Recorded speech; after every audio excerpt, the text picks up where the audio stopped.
Ooh. Okay. I wonder if I've made this work. I'm horrible at trying to get streams to work. I've not done one in like literal ages. If some people start populating in there, then we know we've done it, but I'm skeptical. Let's see here. Enable your encoder. Oh. Okay, so people are in the stream. Can you see anything on the screen right now? Does it look like I am playing Silksong?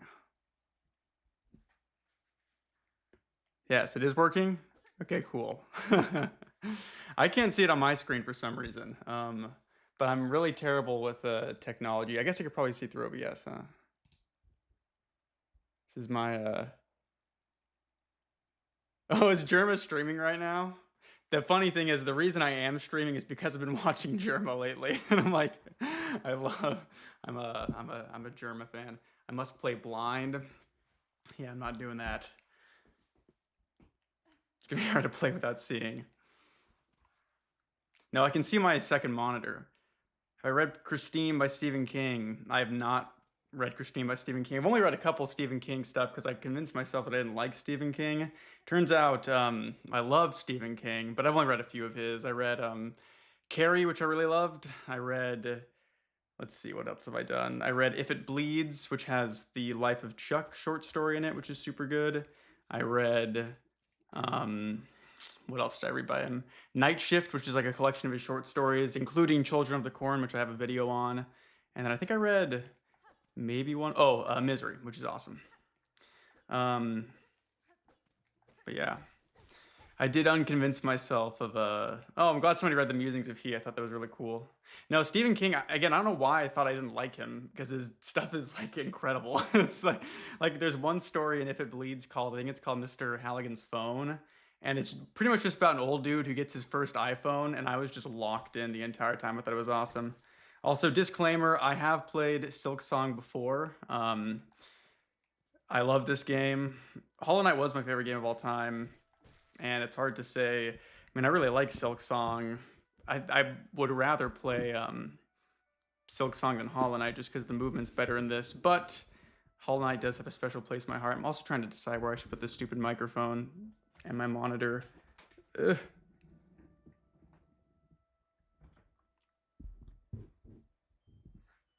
I've also yeah, just been kind of addicted to playing video games lately, so I figure I might do something kind of productive with it. Let's see here. I've been playing a lot of Resident Evil. I played, let's see, this past month I played the remakes of 2 and 3 and 4, and then I played 7, 8, and 9. Big fan of that series. Oh. Sonic, I did play Sonic. I played Sonic Adventure 2 a while back. Well, not a while back, like a month ago. I got every emblem. Still haven't finished the Lost Lace fight. Yeah, that's a tough fight. The first time I actually played Silksong, I got all the way up to the final boss, and then I just didn't beat it because I couldn't do it. And then my second time through, I did the whole thing. And then I got one of the speed run achievements where you have to beat the game in under, I can't remember if it's under 3 hours or under 5 hours. I did that, which is like a surreal experience because like the game feels so long, but then like you can speed run it so quickly as long as you just skip a bunch of stuff. I'll probably do a mix of both depending on how long, this series goes on. I might get bored with this, but we'll see. It's hard to get bored with Silksong. Okay. This is my first major complaint with the game is it makes you slow down like that, but it's for lore reasons. I've watched a lot of Silksong lore video essays as well, which is there's some pretty good stuff out there for it. The lore of both of these games, Hollow Knight especially, I think that's one of the reasons why it's hard for me to say that Silksong is my favorite game of all time when I already declared Hollow Knight my favorite game of all time because I love the lore in Hollow Knight. I think it's really interesting and like it's one of those things where I don't know what you have to do to have the kind of mind of the people that come up with the lore in these games because a lot of it feels kind of intricate and my brain is not set up in the way that I could like consistently plan out a unique world. I don't think. I think I can. I'm sometimes pretty good at thinking of isolated stories. Like I have some ideas for like a book I want to write and stuff, but thinking of like creating this whole universe and having stuff be interconnected, and then like the it's kind of like I feel like it's kind of scary to put yourself out there with that because people might read into like some of the stuff that you do, or like they might think there's a lot more meaning behind something that maybe there's not. I don't know. I just find that all really fascinating. Let's see if I can get this bad boy. That's right. That's what we call a pro gamer move. If I were to write a book, I'd write it under my name. Yeah, I don't see why I wouldn't. I I don't know. Maybe I'd write it under like Apple Appleton or something. I'd write it as a Forensic F Forensic with my pen name, but then everybody would probably know it's me anyway. Okay, well, here we go. But Silksong, I mean, I wanted to actually make a, oh my goodness, I've wanted to make a video on Silksong, but it's like one of the reasons I'm streaming right now is because I think it'd be fun to make some content that's not strictly just the horror stuff, even though I do want that to be a focus. Because I do have lots to say on like the narrative of Silksong and why I think this game is really good. And but you know, it felt like too much of a stretch for my channel, so I was like, maybe I'll eventually do a video on this because I do think Silksong as a game is really, really good. And there was this really interesting like discourse when it first came out because I played this game an embarrassing amount when it first came out. I think I was doing YouTube full time at that time, and like all I did was play Silksong, like for like 16 hours a day, over and over again. And it was really interesting seeing like the discourse about it because Silksong's pretty hard. Like it's not an easy game, and a lot of people were kind of upset with that. But also, Hollow Knight's not an easy game, and I do feel like a lot of the difficulty that people run into when they play Silksong is kind of like they put it on themselves because they didn't really adapt necessarily to like the way that the game plays. My biggest like the healing system in Silksong I think is way more forgiving. I know people kind of think the opposite because they're like, oh, if you get hit while you're healing, you take damage. But to me, the fact that you can heal anywhere, like in the air, makes it so easy just to get a free heal off. And so it's like, you know, a lot of bosses feel like they're really unfair, but then if you just cower into a corner and heal, then you end up being fine. It's also one thing that I also think is funny about Silksong is they give you all these different like play styles, the different crests you can use that change your move set. And I've only ever used the basic one because I love this stupid diagonal pogo move. I think it's like the most satisfying thing to pull off. Dead already?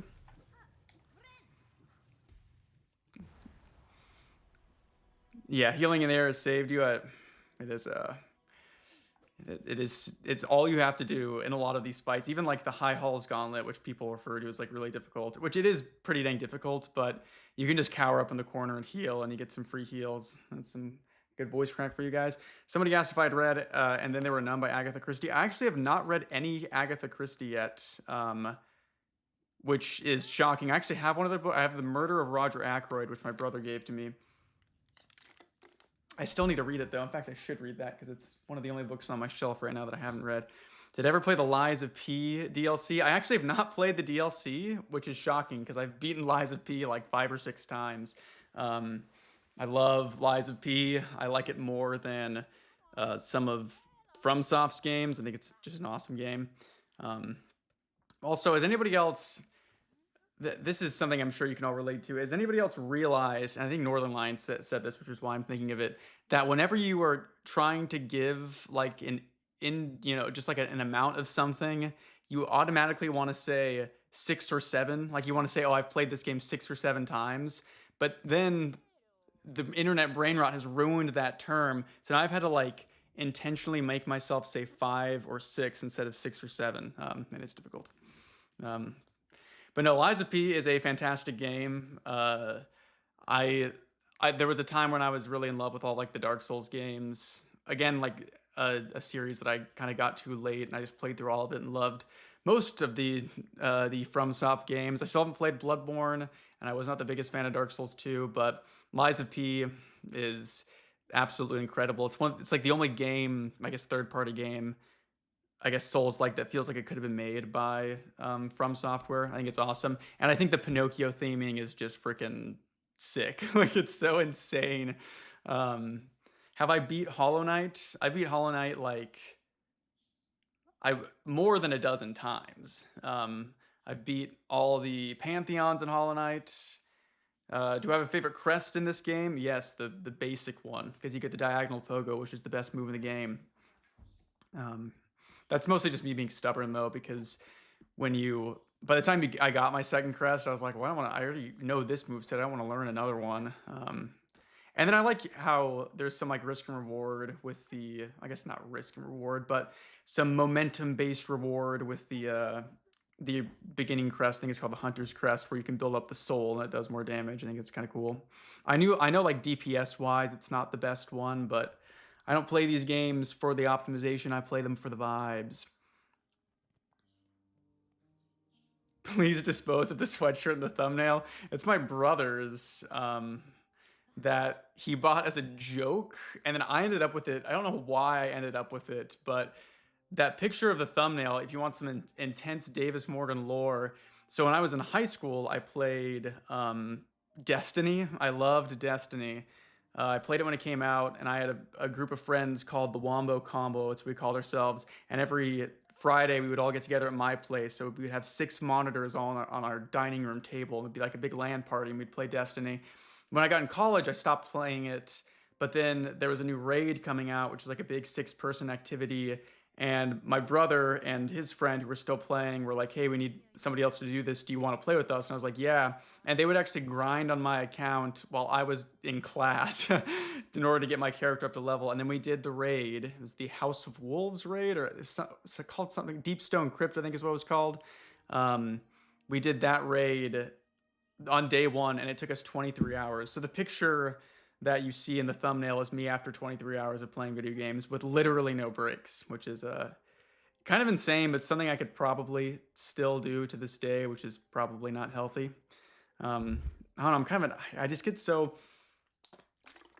I get so roped into video games, which is not a super good thing, but you know, they're just so fun, man.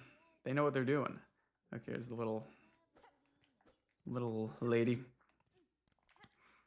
Yeah, I did almost die playing 23 hours of video games straight, but it's and then the funny thing was, like, after that I just kind of stopped playing Destiny 2 because I was already working and going to school, and I didn't need another full-time job, which is staying up on Destiny 2. My older brother still plays it, and he's about to finish his PhD in psychology, so he's obviously made it work, but I chose a different path. He's getting his PhD in psychology full ride at university, and I am playing Silksong on my YouTube channel. So that's what does that tell you?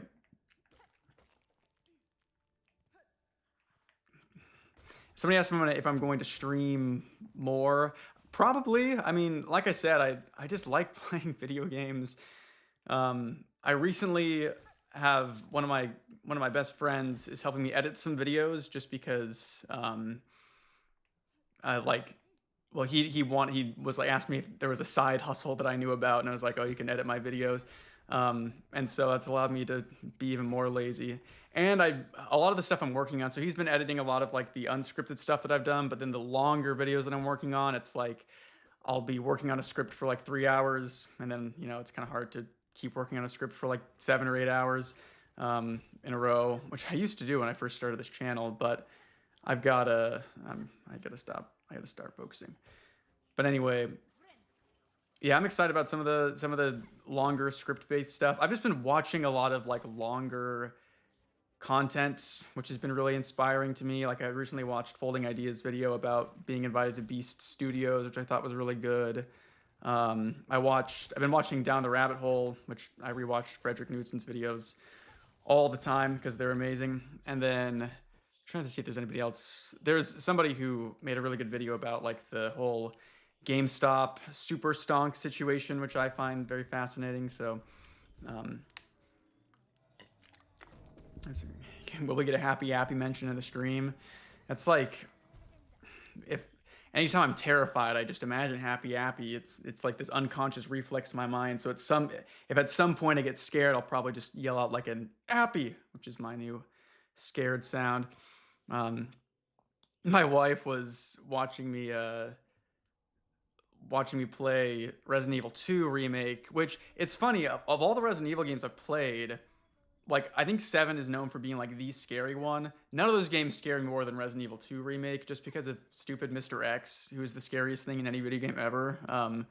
And so like, but she was making fun of me because I was totally screaming while I just give out like, little yelps like, whenever I'd run into Mr. X. But again, I'll shill for the Resident. I was almost going to do a Resident Evil stream, but like I said, in the past like 3 weeks, I've played 6 Resident Evil games, and I was getting a little bit like, okay, I need to move on to something else. They're just too good, man. They're so fun. And they were all really good. I was kind of shocked by that, except for almost all of them had the same issue that every Resident Evil game that I've played has, which is where the first part of the game is like the best part, and then things go like kind of downhill. Although all of them are really good all the way through. Resident Evil 4 remake, I feel like, is pretty consistently good throughout. Resident Evil 9, I think like the beginning section of where you're playing as Grace in the care center is like maybe the best Resident Evil experience I've had. I loved that. But the rest of it I thought was pretty good, just not like super good. And I really liked the villain, Victor Gideon. I thought he was pretty cool. I have to remember where I'm going and what I'm doing. I can do some of this on autopilot because I have beaten this a couple times, but I already know that like as soon as I start doing all the hard stuff, I'm gonna get wrecked because it's hard to talk and play video games at the same time. When I was in college, I remember one of my favorite experiences ever. Oh, you can't hear the game, by the way. Okay, let me put the game audio up. Whoop. Okay, let's see. Does this sound better? Resident Evil 9, I feel like... So for me, I think the reason I didn't love the second half with Leon was because I came directly off of playing Resident Evil 4, and it's like a very similar game style, but I feel like Resident Evil 4 had more personality and like the weapons and upgrades and stuff. Although I do think, again, the beginning of the game where you're switching between Grace and Leon is really awesome because Leon's that like perfect release of tension. And I don't think the Leon stuff was bad, but I just really, really loved that Grace section in the care center. Like I killed like the chunk, the big old guy, and like doing all that was super rewarding. I loved how she had to like scavenge the blood and craft stuff, and her character and the performance of the voice actor was really great too. So I really enjoyed that. I've not played Outlast. With horror game, I usually don't play horror games, and I've discovered that I kind of prefer like survival horror, like where you're able to fight back. And I don't think Outlast is more of like a run and hide kind of game, right? It's not like Resident Evil where you're, fighting things. I will say I've seen some people be kind of down on Resident Evil 8, but I loved Resident Evil 8. I know it's kind of like weird how it's very like fantasy, but again, after playing so many Resident Evil games, I was like, oh, this is awesome. I'm fighting werewolves and vampires. So I really enjoyed Resident Evil 8. And I just think Ethan Winters as protagonist is really funny to me. Like, he's just an absolute beast. I've not played Silent Hill. I need to play Silent Hill. If I were, I'd probably start with the 2 remake because I heard that was really good.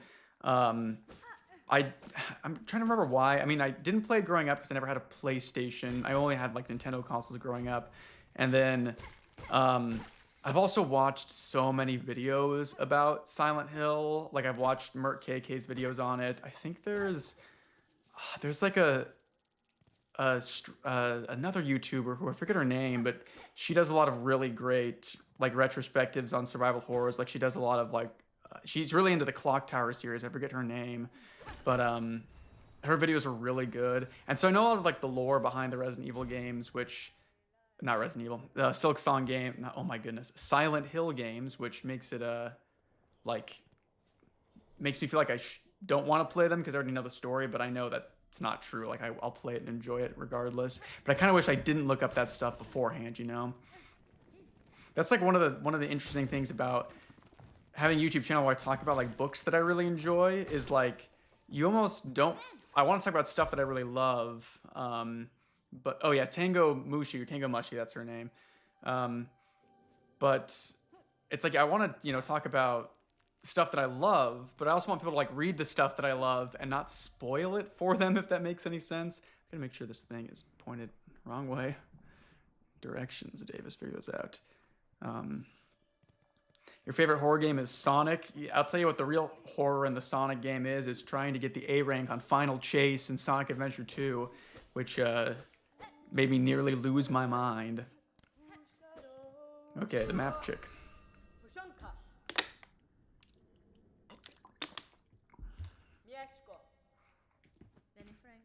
One thing I love about Silksong is like, so again, I think this is my third or fourth time playing. I guess I did the speedrun, so it's probably my fourth time playing it. But with, let's do this one. Oh, I should buy the quill. Yeah, let's do this. You may use this to get off the map, but okay. Like with the Dark Souls games, I don't really look anything up before I play. I couldn't look anything up when I played Silksong because it was my first. I was playing at the same time everybody else was, but like I love playing a game and like going through it and just beating it and then playing it through the next time and realizing there was like a bunch of stuff that I missed or seeing new stuff, and like every time you play you'll find something new, which I think is really cool. Dark Souls is still like that. Oh my goodness, I'm gonna die. Dark Souls is still like that for me because there's places in the original Dark Souls I haven't been, even though I've beaten the game a bunch of times. Okay. I gotta lock in. I'm at death. Okay. I'm not locking in. Aha. I'll cheat.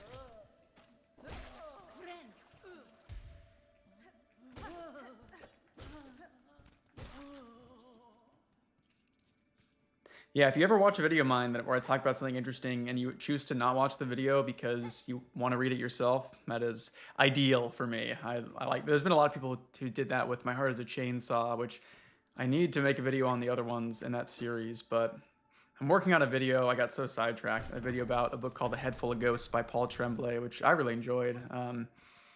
So that'll be coming out soon-ish. The script is like 75% of the way done. But I kept getting distracted by other stuff. I got distracted by the Slender Mansion.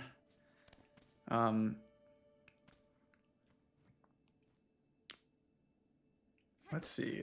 Somebody asked me if I had played Ender Lilies. I think I started it, but it just didn't click with me right away, or like, so my first Metroidvania was Hollow Knight, which to me is like the biggest curse of all because I think it's like the best Metroidvania. So I've only played a couple more. I mean, I played the Blasphemous games. I liked 2 more than 1, but they were both fun. I played one called The Last Faith that was pretty good. I mean, I played Metroid Dread, which I really enjoyed. I played through like part of Super Metroid, but I never beat it. And I don't know. Yeah, I just love Hollow Knight. Really is like exactly my jam. Like I love the difficulty of these games. I love the way they feel, like the way the movement works and the combat, especially the movement in Silksong is buttery. It is perfect. It's as smooth as silk, you might say. Symphony of the Night, I still need to play that. I have played the Hades games. And I did play Nine Souls, and Nine Souls is awesome. Nine Souls is fantastic. Super, super awesome game. That's another one I'd really recommend. Hades, I played both the Hades games. Liked the gameplay of 2 more, but I liked the overall vibe and story of the first one more, but both really, really great games. I feel like Hades 2 came out around the same time as Silksong. I think it was the game I played after it. I was recently playing Vampire Crawlers, which is like the Vampire Survivors roguelike card game, which was decent, but Slay the Spire and Monster Train have kind of ruined roguelike card games for me, and I guess you could put Balatro in there as well. So that was kind of, it's hard to play something that I didn't like. The moment-to-moment strategy in Vampire Crawlers I feel like was not quite up to the level I'd like it to be, but it's still fun. Oh my goodness.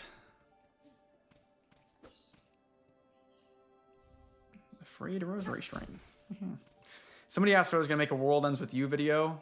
Maybe. I love the original World Ends With You. That was my favorite game for a long time.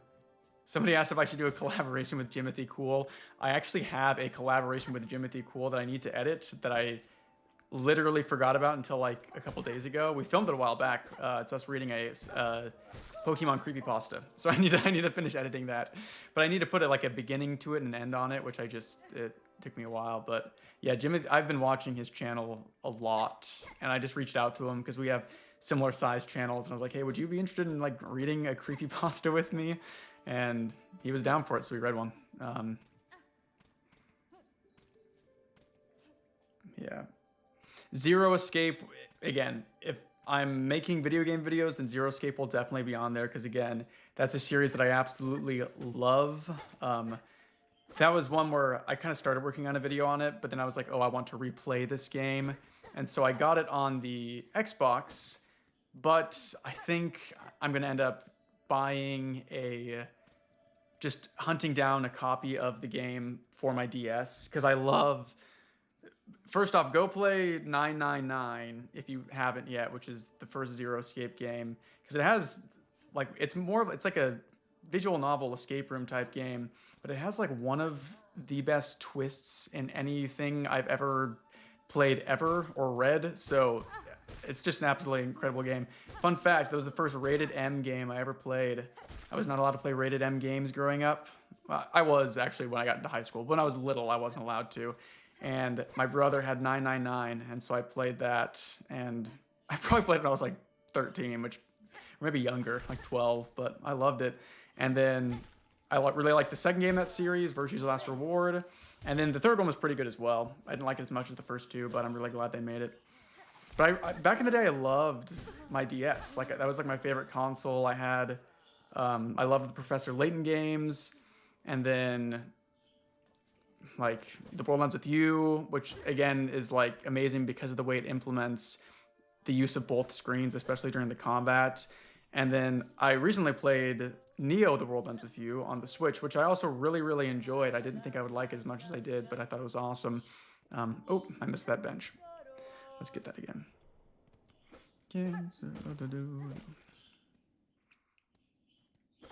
I've not played any of the Project Moon games, but I've heard of them. When I was rock climbing like a few months back, I was talking to a guy and he was telling me about Library of Ruina. He said he thought I'd like it. So I've had people send me just like Steam keys for games that they've made, because they're like, oh, I like your channel, you should play our Steam game.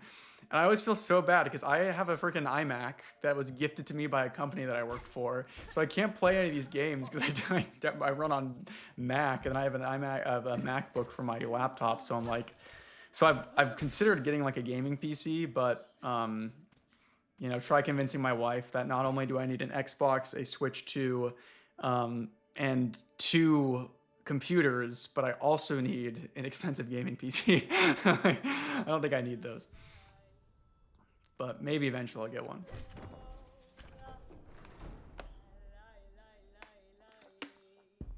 Movie reviews I have considered doing, but or like movie breakdowns, but it's tricky. Like it's like putting like footage in, like editing footage in is always like kind of a tricky balance, and like you don't want to get demonetized. And I feel like it's more crowded than talking about like online horror or horror like literature.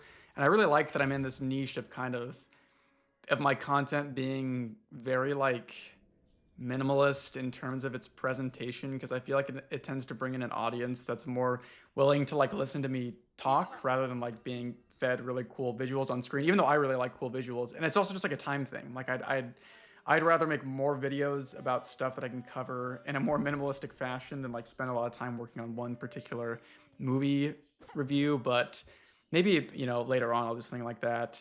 But I've always said, like, my channel, I'm such a second screen YouTube enjoyer. So I'm like, my channel is kind of a second screen channel, which is, I think is fine. Like I said, I almost always just listen to my YouTube videos. Or listen to YouTube videos, not my own. But, instead of watching them. And so I'm like, I don't mind when people do the same for me.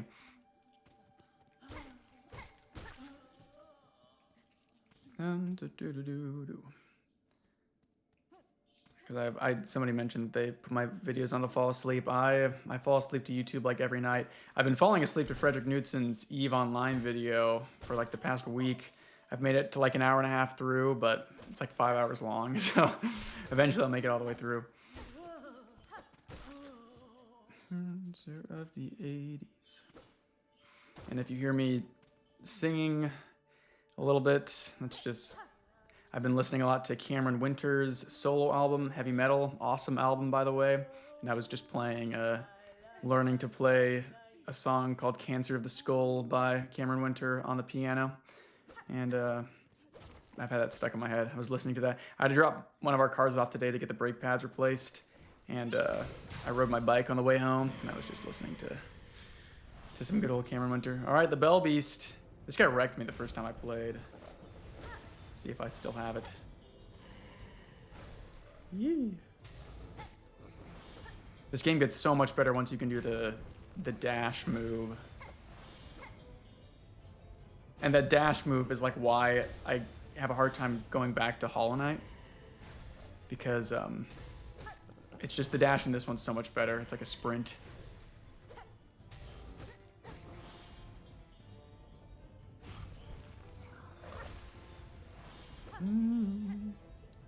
But yeah, I'm hoping to, I would like to ideally stream pretty consistently, but I'm curious to see if it like messes up. The reason I didn't do it for a long time is because I've heard all these like rumors about like, oh, it can mess up like whatever, the way that your videos get discovered. But kind of once you have a channel that's like my size, where it's like a decent sized channel, like a mid-ish size YouTube channel, then it's like I don't have to worry about that as much, which is really nice. Like when you first start out, you're just worrying so much about like, oh, how will my videos get discovered? How can I game the algorithm? But then once you're kind of bigger, it actually becomes way simpler, because it's just like, okay, YouTube shows your videos to a lot of people. If they watch them consistently, they'll show them to more people. So like, I think I was watching a streamer talk about how, I think it was Atrioc, who was saying that the YouTube algorithm's not complicated, and it really isn't, in the fact that like once you are established, it's just like, oh, do people click on your video and watch your video? But trying to get discovered at the beginning is like the hard part, which is where a lot of the frustration goes into it. I feel like I was really lucky. I was making YouTube videos for about a year by the time my channel kind of blew up and I got monetized, which I think is a lot faster than some other people. I just had really good luck with, specifically the Disturbing Books Iceberg video, which was funny because I did not make that video in anticipation that it would do well. I actually thought it would do poorly because I thought it was a crowded field, but ended up doing well. But sometimes you make a video on something that's been talked about a lot and it ends up doing well because people are more like, people just want to see more videos on whatever same content they like reading about or watching. So I've definitely done that in the past, where it's like, oh, I already know that whatever Creepcast has made a video on this, but I'll make my own video because I feel like I might have something different to say about it. I did that with 3D Workers Island because I really loved Sagan Hawk's video about it, and his video was about like the meta aspects of that story, and I want to talk more about like, less of the meta stuff. And I did a similar thing with This Is Where I Died, where again, it's a lot of discussion is done on the like meta aspect of it, but I wanted to talk about like the actual merit of the stories itself.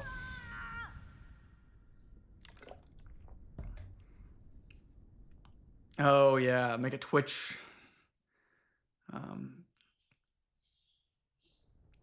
I think I do have a Twitch account somewhere. It's collecting dust, because when I was very first starting out, I would do these streams where I was like just trying to get like 2 new subscribers, because I was really trying to get 100 subscribers. But then I was like, I just wanted to simplify things in terms of like, once I got a little bit bigger, it's like I've been really hesitant to like hire on an editor. And like I said, the only reason I'm even having somebody edit right now is because it's one of my best friends. He actually married me and my wife. He acted as like the officiant who married us, which was really cool. So and he was just like, oh, I need like a side hustle, because I used to like DoorDash and stuff. He's like, what side hustles do you know about? And I was like, you can edit my videos, because It just helps me get stuff out a little bit quicker. And like I said, I've been working on it helps me work on like these longer term videos. Like I have a video that I'm working on about Spire in the Woods that will be like 4 or 5 hours. And because I'm reading the whole story, but also I've got a lot of stuff. I've got a lot of stuff to say about it in between the chapters. And so that's just been taking a while. But ever played Disco Elysium, or have you played it? I have not played Disco Elysium. I've heard good things about it, but I haven't played it, and I don't really know much about it. But I should probably give it a go. I feel like there's so many games that like I see and like people have really good things to say about it, but then in my mind I'm like, oh, I don't think I would like that game because it doesn't fit to what I like in a video game. And then eventually I end up playing it and I ended up loving it. That's how like Balatro was, where it's like, I don't think I'd like this because it's like, how do you make a roguelite out of poker? It turns out you just make it and it's awesome. And it's like one of the most addicting games ever. I deleted it off my phone because I was playing it till like 3 a.m. every night. Yeah, a lot of games like that. The fun fact is that's a donation. The only reason I even played Hollow Knight in the first place was because it was on sale. I thought it was a spinoff of Shovel Knight, which I hadn't played, but I was like, I heard Shovel Knight's good. And then Hollow Knight became my favorite game ever. When am I going to read the Incel Venom Rapture sequel? How is there a sequel? The Rapture already happened. How do you... Does like Spider-Man come out and he becomes the like the Antichrist who cancels out the Rapture? I don't know how you do that. I shouldn't give that guy any more ideas. He'll turn them into something hateful. Have I played BioShock? Yes, I have played BioShock. I have a second channel that I never use called More Morgan that I made a while ago, and one of the very first videos is me talking about what I would like to see in a BioShock 4, because apparently they're making it. I don't have much faith in it, but I have some very strong opinions about what BioShock 4 could be like, and I think it'd be awesome, but, you know, we'll see if it ever comes out anyway. Somebody asked if I ever get difficult to go through comments, if people constantly ask me to cover so many different things. Is it overwhelming? This is, you know, maybe I shouldn't say this. I rarely read the comments. The only time I really read comments is when you open up the YouTube Studio app. It shows you like 3 recent comments that are like positive, I guess. So sometimes I'll respond if I see them there, but I don't really go through the comments on my videos that much, just because like the way that the YouTube Studio app used to work is it always just showed you the 3 most recent comments. And invariably, every single day I would wake up and check my YouTube Studio, and there would just be somebody like roasting me or saying something rude to me. So I stopped checking it. But now it almost shows you like the positive ones, which is like maybe putting myself too much in a bubble. But there's just so many comments that it's like, if I do see one that's a really good suggestion, I'll take it. Sometimes if people like reach out to me over Instagram, I'll like read their suggestion or something. Or if I really can't think of it something to make a video on, then I'll go through some comments and see what people are saying about it. Is Evil Davis sleeping? No, he's currently chained up. There's like so a lot of people don't know this. Underneath my house, there's like a crawl space area. And underneath the crawl space, there's like this ancient door that has like these 6 keys on it that each connect to a different chain that leads out in like this kind of hexagonal pattern.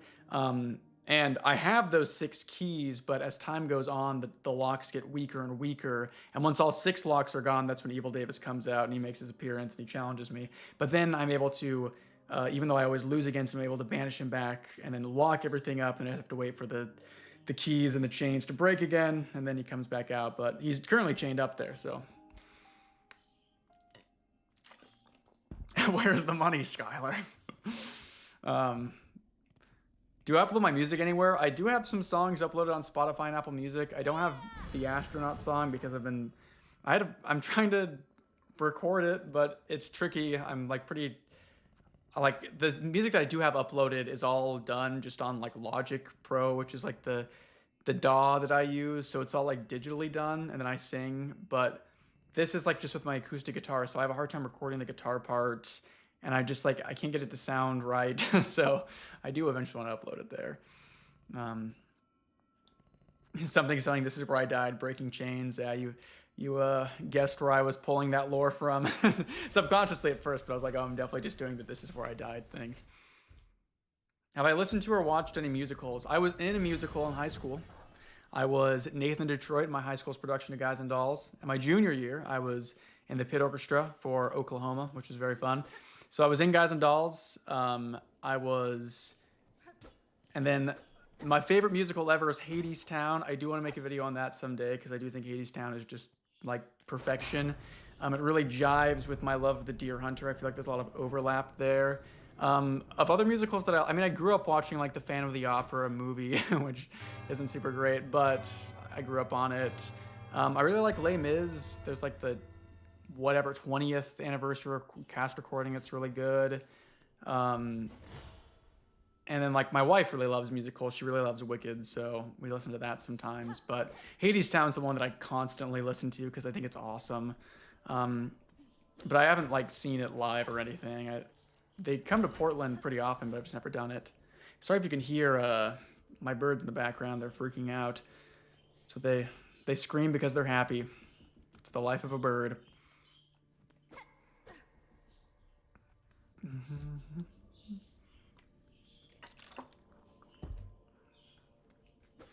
Okay. Dang it. I wanted those rosaries. One thing that was interesting, so they patched this game when it first kind of came out. They made Morwing, the Boston Greymore, a little bit easier, and they made enemies drop more rosaries, which when you first played the game, you were very rosary starved, but that fed into the lore of the game because the Citadel, everybody's rich up there, but all the poor bugs are meant to worship the Citadel and give all the rosaries to them. So that's why you're so poor at the beginning, and you get rich when you go to the Citadel. So, I do feel like it ruined a little bit of the immersion there, but it's really not that big of a deal. I didn't mind that they patched this game at all. I didn't feel like I wasn't one of those people where it's like, oh, I beat it before the patch. Just like, if their general consensus is that people were having a hard time with the boss and they felt like it was unfair, then I don't blame anybody for wanting the game to be patched. But Silksong, again, it was so interesting when it came out because I think so many people got into it because of all the hype and the insanity about it. And just like, the classic Where's Silksong memes. But they were maybe caught off guard by how difficult the game was. But I felt like as somebody who had played, it really feels like a game that's meant for people that like played Hollow Knight a million times, which is like, you can argue whether that should be the philosophy you have when making a game that ideally should be accessible to everybody, but I loved it. I was worried this game would be too easy, and it never was. Somebody asked if I was a fan of The Exorcist 3. I love The Exorcist 3. It's awesome. One of the very few instances where studio intervention has made a video better. Red Letter Media talks about that. But yeah, The Exorcist 3 is amazing, and the book it's based on, Legion, is also really good. So definitely go give that a watch. It's not like super scary like the first Exorcist or anything, but it's just really good and a really cool, unique story. And I love the guy that plays Kinderman in the movie. What's his name? George C. Scott, because he's in my favorite adaptation of A Christmas Carol. Although I do like the Muppet Christmas Carol as well, but I love the George C. Scott version. That's like one of my dad's favorite movies, so I watched that too. Yeah, one of the best jump scares ever in The Exorcist 3. It's really cool. Super great example of like a perfect jump scare. Am I accident? Okay, I don't want to fight that guy yet until I have the dash. I've not watched Fraggle Rock. I don't even know what that is. Somebody said they found the original harder. I assume you were talking about the original Hollow Knight. Yeah, I kind of did too, but mostly because I feel like I came into Silksong with a bunch of skills, like I knew what I was doing. And so that's just, I thought it was I had skills because of that. Yeah, Jim Henson, what a legend. It's like, it's weird having to like read chat and do stuff. I don't really ever watch streams, but I watch stream highlights a lot. I watched a lot of Northern Lion.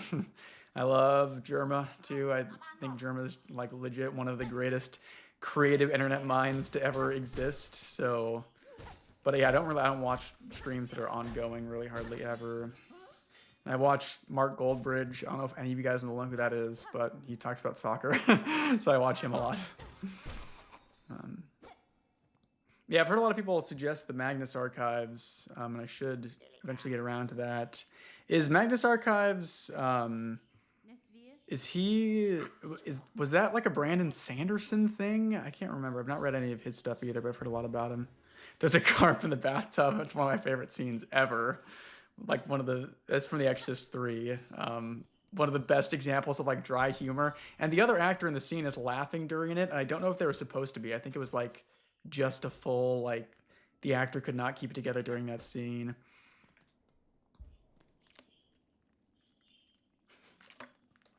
Jerma's freaking out right now. Yeah, he's always freaking out. I got back into watching him because I watched his Resident Evil 2 stream, which is really funny. He always has the best stream names too. Like, I think Resident Evil 2 he calls Hesitant Weevil, which is just funny. But like his big streams, like the Dollhouse stream, the baseball stream, are seriously like legendary works of art, in my opinion, when it comes to streaming. I forget, do I have to go down to the right to reach yeah, the deep docks, and then I go up and to the left to get the dash, I'm pretty sure.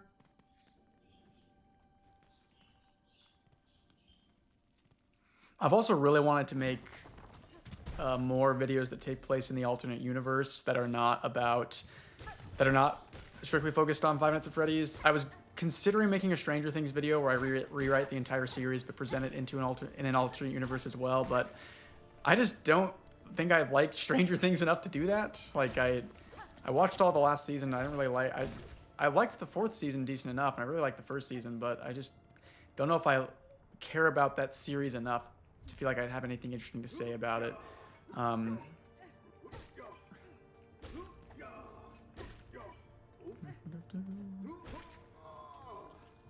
But yeah, I wanted to make like I've been working on this like internet horror series that is done in kind of in the style of 3D Workers Island, where it's a series of screenshots, almost like a slideshow. I've been working on that for a little bit. I've kind of on and off, but I'd like to release that someday. I'd probably release it on like itch.io or something like that. But I'd also considered making a video about it, you know, like presenting it like it's something that exists when it's really something I created. But I should just finish that series that I'm working on, because it's got some cool ideas in there that I like, and I've got some fun things I can do with it, but it's just a lot of work.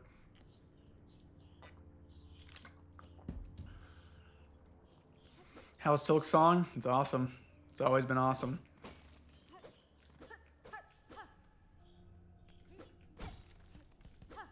I made a video about Silksong on this channel like 2 years ago, before I really had many subscribers, where I talk about, I think it's called like the insanity of r/Silksong, where I talk about like I have to remember the controls in this game. Like the cycle of like cope to pure desolation and despair whenever Silksong would not be announced at whatever like niche gaming stream happened. And like, it was truly kind of insane to see like the company that makes it, Team Cherry, people would just be like, "You're charlatans and crooks because you haven't given us any updates on Silksong yet." And then when the game came out, they just revealed that the reason it took so long to make is because they just really enjoyed making the game and had a fun time making it. And like, to me, it's like, in gaming as an industry has so many issues with like crunch and not treating its workers well and having people work long hours for not very good pay. So to like have this game that comes out and like breaks the internet, and it's just made by a couple guys that are having so much fun while they're working on it, to me is like, should be celebrated in the industry, because it's like, it's just a testament to people making a good game and having a really healthy development cycle where they could, you know, still have personal lives and stuff. And so I thought that kind of should have been celebrated, but people were kind of upset. And I get like, you know, it can be frustrating not getting updates. They didn't really have like a marketing team with them. They have like one guy who kind of did marketing, and so I think people were like upset because, you know, it was just 3 guys who are don't know anything about marketing, which I think is fair, but I can understand why people will be frustrated at not getting answers about that. Should I go down here yet? Again, I want to get the dash ability, but I feel like that's up. I think it's up the big room where you find Chakra. I don't know how long this stream will go. I mean, My wife is babysitting tonight. She's babysitting our nephew. So she won't get back for a while. So I'll probably just be, I don't know, I might be doing this for a long time. By a long time, I mean a couple hours. It is crazy that some streamers will just stream by for 12 hours, which is crazy. The guy outside has been using his leaf blower for like 3 hours. I have had that happen on, like when I'm trying to record, is like there's people at work outside and they'll just be out there with their leaf blower for, multiple hours, so I can't really record. Although I always get paranoid that stuff's gonna show up like in the audio, but it never really does, so I need to be less paranoid about that. Somebody asked if I should get my nephew to play Silksong. He's only like 13 months old, so unfortunately, I don't think he can play it quite yet. And somebody else asked how the birds are doing. They're doing good. We have 3. We've got Archie, or Archimedes, and Chip are our 2 parakeets. And they're doing good. They don't really interact with us that much, just because we originally had a bird named Charlie, who was super sweet, but he passed away a little bit ago.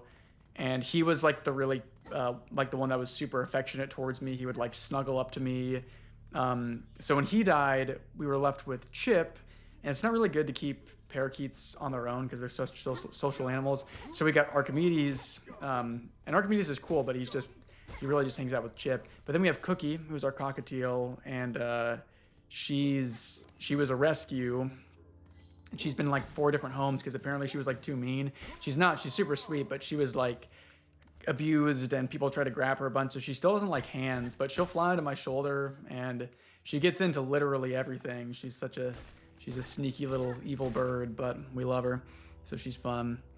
My bird is not named after the medic from TF2. It is named after the owl Archimedes from Sword in the Stone, the old Disney movie. So that's why we named him Archimedes. Chip is kind of named after Chip from Beauty and the Beast, but mostly just because we had Charlie. We wanted another CH name. And Charlie was named Charlie because we didn't know if it was a boy or a girl. So we gave it a gender-neutral name. Ended up being a boy. And then we got good, because we always prefer to have, like, if we're going to have 2 parakeets, we prefer to have 2 males because we don't want them, like, trying to lay eggs and breeding because they can cause like health issues and stuff. But we've lucked out. We've had 3 boy parakeets, even though you can't really tell when you first find them. They kind of develop later on. Didn't even know Davis Morgan streamed. Yeah, he didn't until today.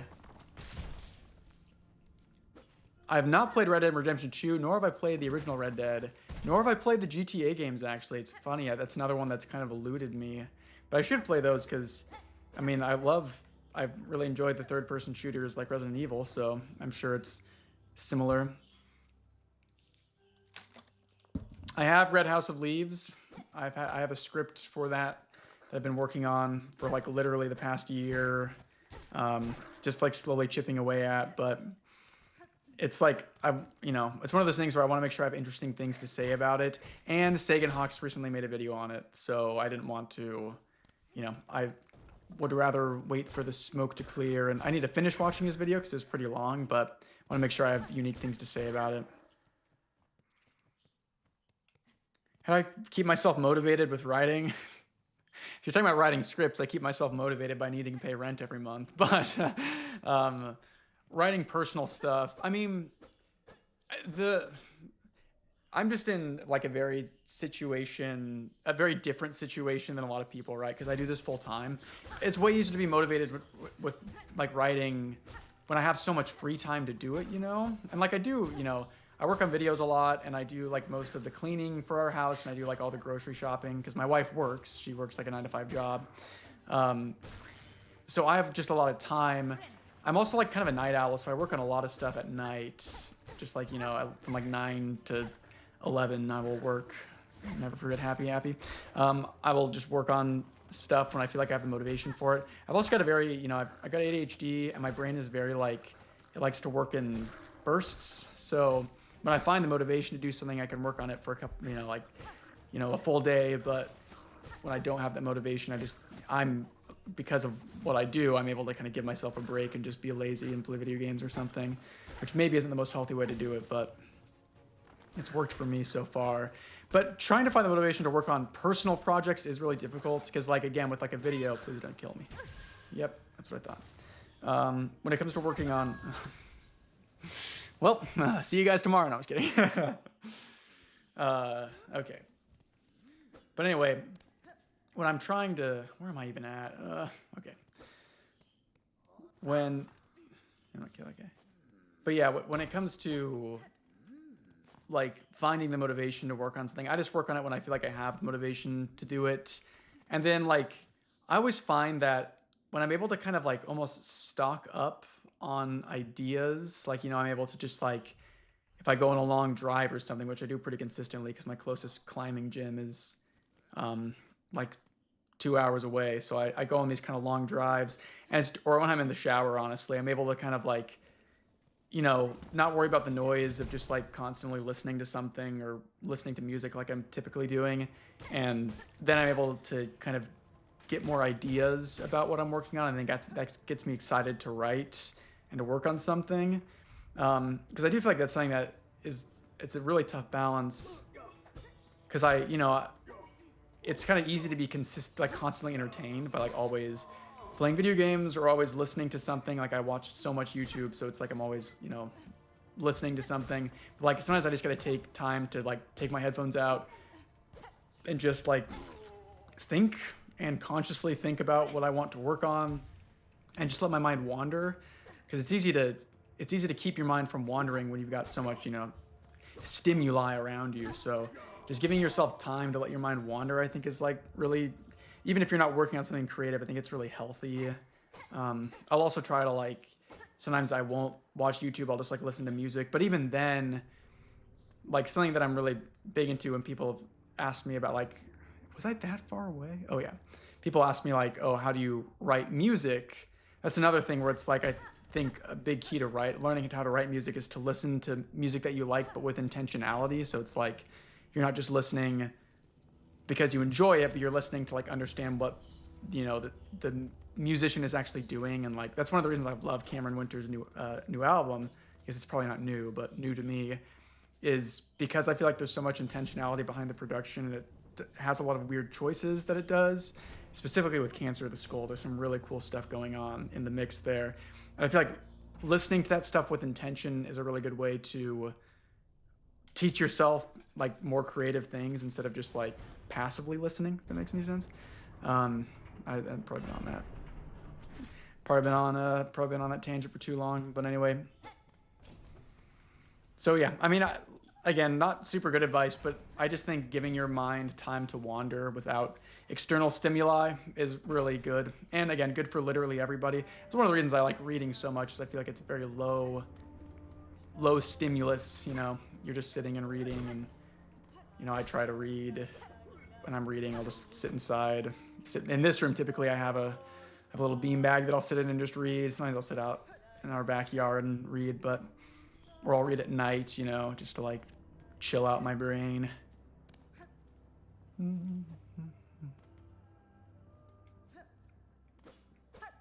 I got Evil Davis status. It ain't no secret. I have not seen the Jeff the Killer fan movie on YouTube, but I've watched Chazington's video about it. So I've seen some of it through that. I had a fun experience because I've been watching a lot of Chazington.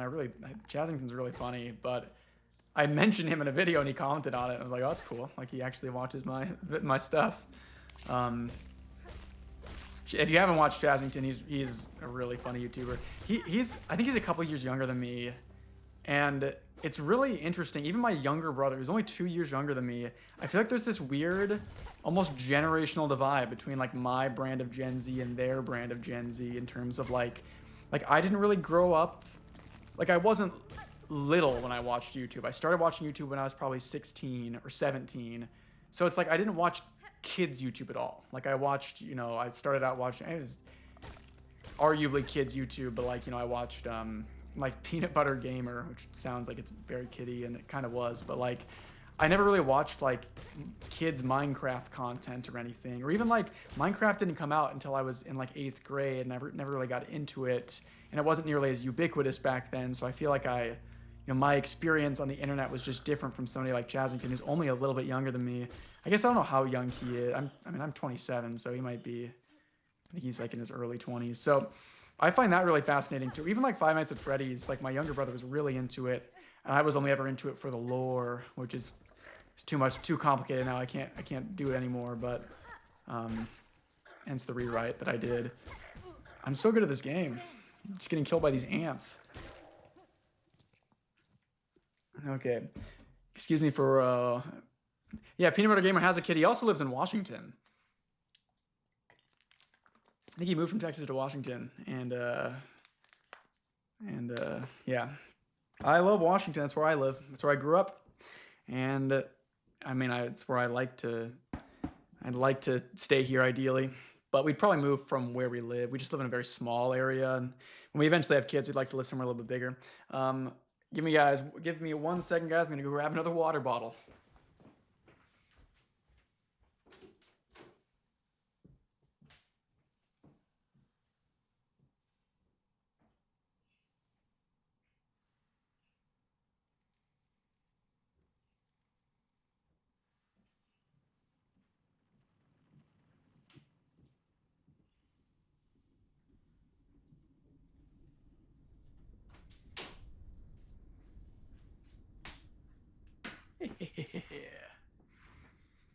Aberdeen, Washington. Aberdeen, Washington is like literally one of the most depressing places I've been to in my entire life. I had to go there to see my cardiologist because I'm on state health insurance. And so I live right on the border of Oregon, but I have to go to someplace in Washington. And it's literally the most depressing place on the planet. It's like, I think I talked about this in one of my Happy Appy videos, but like it was an old logging town and all the industry left. So now it's just like abandoned buildings, and like it gets way more rain than anywhere else in Washington, and the crime rate is like 3 times anywhere else in the state. It's really kind of crazy, and all the homes are like half as expensive. It is a wild place to see and experience. It's where Kurt Cobain grew up. Kurt Cobain was probably one of the happier people in Aberdeen, Washington, as well. I'll say, because it's like a miracle. Yeah, I mean, it makes sense that he made Nirvana's music because that could only come from somebody who grew up in Aberdeen, Washington.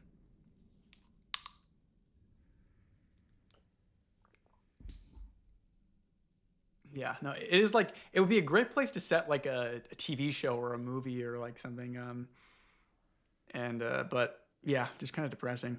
Sorry if somebody lives in Aberdeen and loves it, but yeah, it's like yeah, it's really cool aesthetically, but also the Arby's there sucks. But I don't know what I expected because all the Arby's sucks. Right to San Antonio, yeah. At least most depressing place in Washington. Okay. I'm gonna stop reading chat because I gotta lock in and kill these ants. Okay, here we go.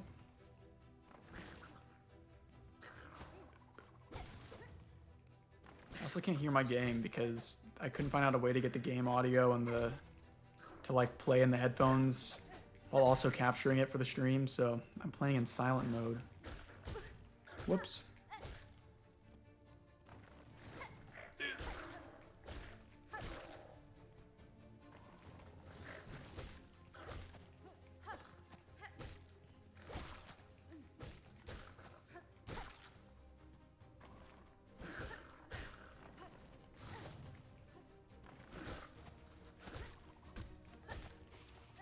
Oops. Okay. I don't want to get got like last time. Throw it, throw it, throw it. Oops. Yeah.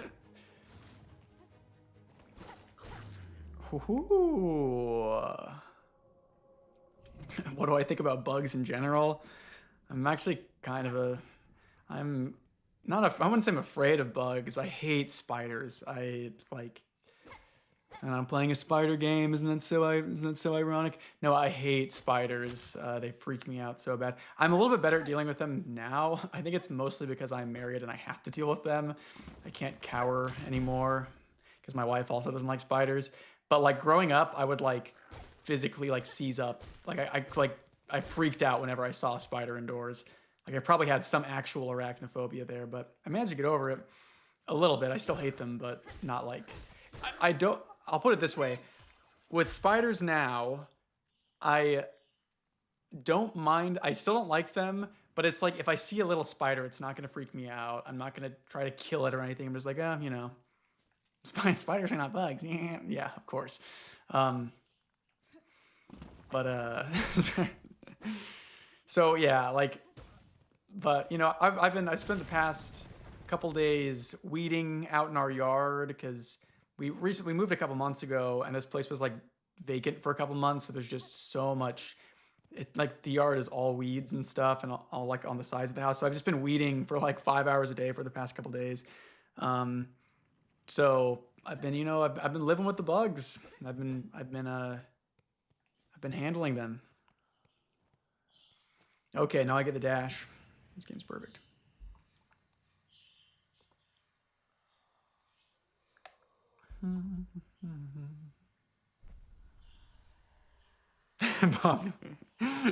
Hey, the person in the chat put the nerd emoji in there. I was merely repeating back what they said.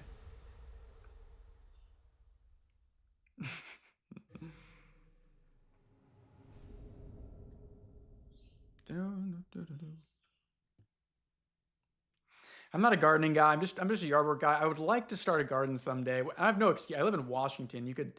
Everything grows here kind of regardless of what you do, but I really should start a garden. Um, One of the reasons I was even doing so much lawn work is because our like, so we have like a property management company. It's like our landlord, but then the house is obviously owned by some old lady who owns like 5 houses. And she came by the other day and was like, well, she doesn't live in town, but she was like, oh, I want to stop by and just take a look at the house. So I was like, okay. And then they came, and then I heard that her and the landlord like discreetly talking about how like, oh, they haven't really done much yard work here. And by the way, I had done so much yard work, but this place was vacant for like 5 months. So of course there's all this yard work that needs to be done. And so I kind of got roasted, even though it wasn't to my face, for not doing enough yard work. So I've been trying to do better than that. But now we're all freaking stressed because I'm like, what if this lady wants to move back into this house like at the start of next year, and then we have to find somewhere else to live? I don't want to do that. So I've literally, yeah, probably spent 20 hours doing yard work. I mean, what day is it? Tuesday. I mean, over the weekend and between Monday and Tuesday, probably spent 20 hours out there. 5 hours a day sounds about right. And it still looks barely any better. And it doesn't help that the front yard is literally just a bunch of rocks. So, but I've considered like, I wanted to buy some like, we live on the beach, so I get some like driftwood and stuff. But I wanted to make some big old cairns in our front yard because it's all rocks anyway. I thought that would be kind of cool. But we'll see if I get around to that. So I would like to start a garden, but you know, I'd have to buy some like planter boxes and stuff. They also instead of doing like grass, or I guess we have grass in our backyard, but it's not on soil, it's all on sand instead. So that makes it kind of weird to plant stuff in. And the owner was not happy about the sand situation. She said she hated sand. She said it was coarse and rough and irritating and that it got everywhere. And she was not happy with the landlord.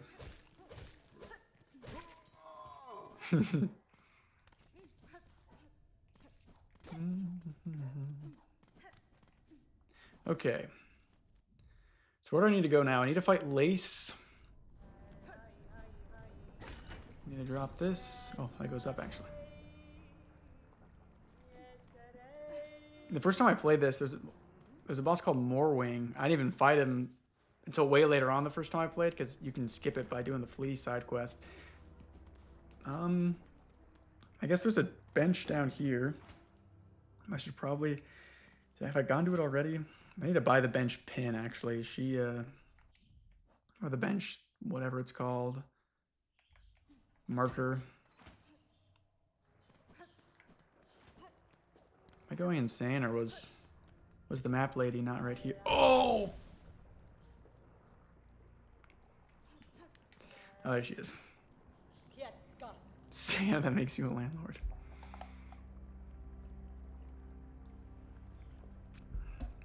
Oh, by the way, if you are somebody asked me to explain the lore of this game like way early on in the stream. If you are interested in the lore of these games, go watch Mossbag's videos on him. He's a really great YouTuber. Just talks about Hollow Knight and Silksong lore. And the lore is legitimately really interesting. It's yeah, it's super cool. Especially again, that first game has got some really cool stuff in there. So highly recommend that channel. I think almost full. Huh?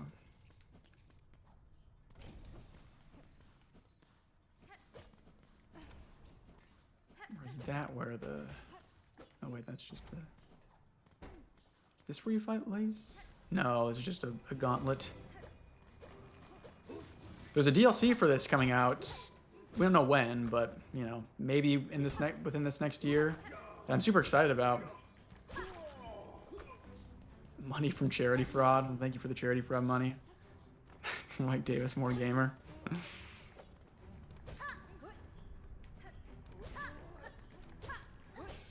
Is charity fraud a reference to a story that I've covered? I feel like one of my stories has talked about somebody committing charity fraud. Is it in Happy Happy? I would guess by the profile picture. Oh, does Happy Happy commit charity fraud? Is that it? He's like...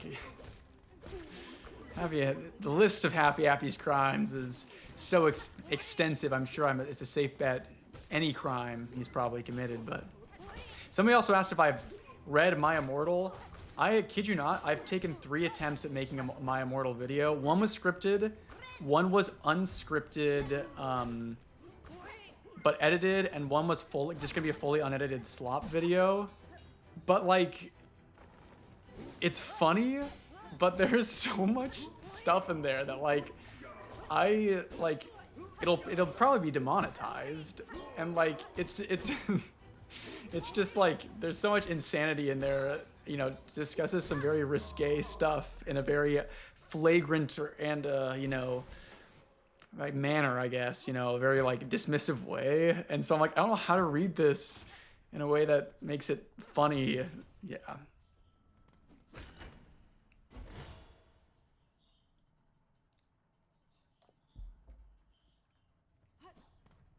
Okay. The amount of Happy fans this chat is appalling. It's apple-alling. A thing of beauty, one could say it is. Oh, pro gamer move for all you Silksong players. You gotta buy the charm that the Forge Daughter sells. I'm not gonna have enough to buy it, but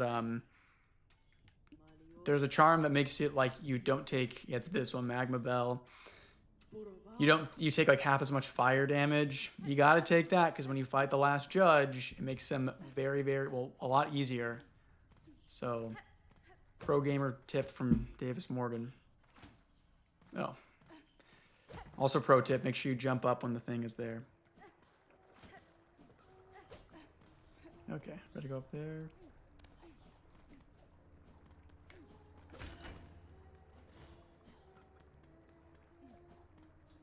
Lace.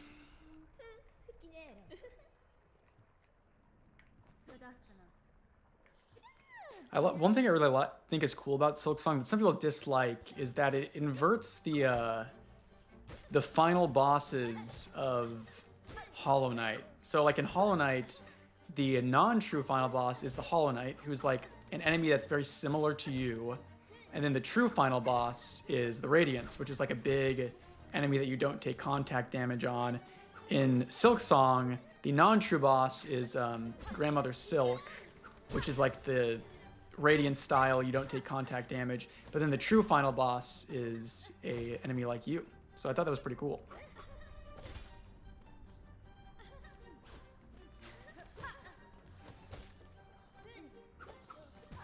Okay. Gotta heal. I will say, the last time I played this, I always get the charm that makes it so you bind a lot quicker. I think it's way better, but it makes the game a lot easier. So I'm used to that. Come here.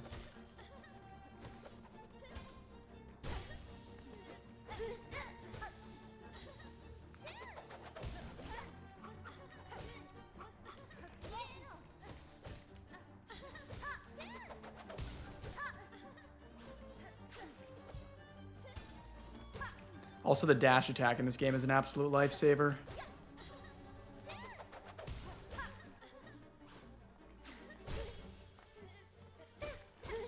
You just gotta be close to dead, right? Oops.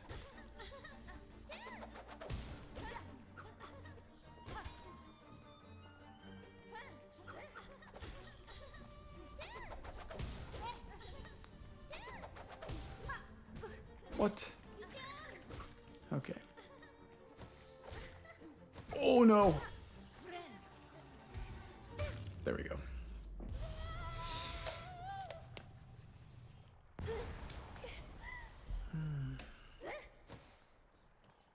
Ooh.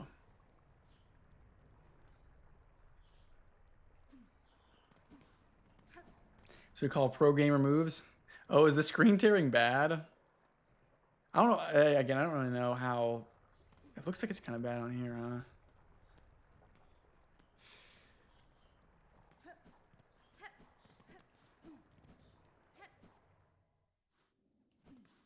It's pretty bad. I don't know how to fix it. That's the thing. I mean, I've got. Maybe I just have a crappy capture card. If anybody's an OBS master, let me know. I've got all these options. Scale filtering. Does that sound like it would do something? Blending mode.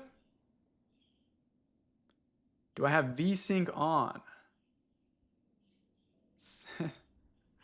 Let's try that. VSync. Where would I find that? Under properties, maybe? Input format.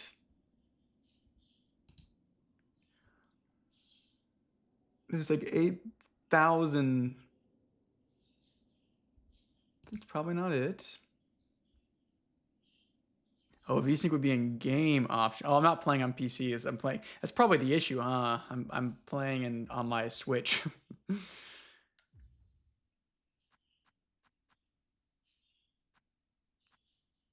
you're sure the option is not in backer credits? No, just kidding. I mean, it might be on the. Let's see if there's anything like that in the system settings. Display. Dock output information.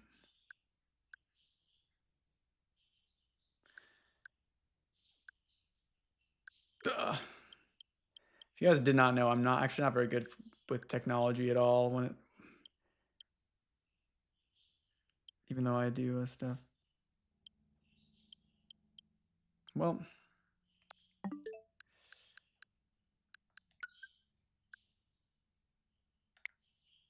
You guys seen all the Pokemon that I have on there? My buddy needed me to give him something. He needed me to give him. What was it? It was a Pokemon that specifically needed to be from Legend ZA. Oh, it was a Delphox. I gave him my a shiny Delphox.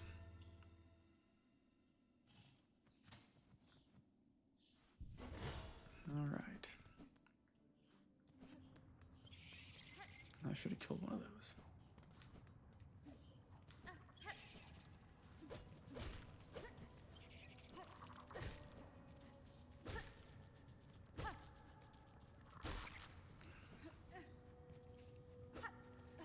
That's what it was. He needed a Mega Stone, so I needed one of my shiny Delphox. Guys, who would win, Tommy Shelby or Abaddon from Hell House? Is Tommy Shelby is he from whatever that Peaky Blinders? Can't remember. And Abaddon was the guy that owned the mansion in Hell House, right? Do I have a favorite tool in Silksong besides Injector Band? I'm trying to think of what I even do when I have my full loadout.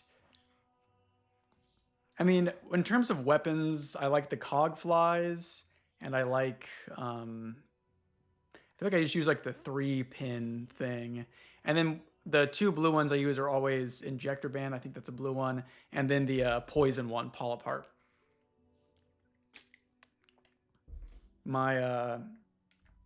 My favorite boss in Silksong is probably the first Sinner, but I also really like Carmelita.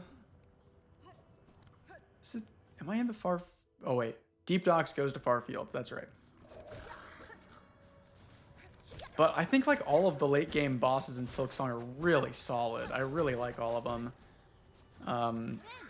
And one thing that I would say about Silksong in terms of its difficulty, that because when I was first playing through it, I was like, okay, maybe this is like too difficult in some like in in certain ways. But then like the second time I played it, I would just beat almost all the bosses on my first try. Like Carmelita probably took me like 4 hours to beat when I first played, maybe not that long, but pretty long to beat.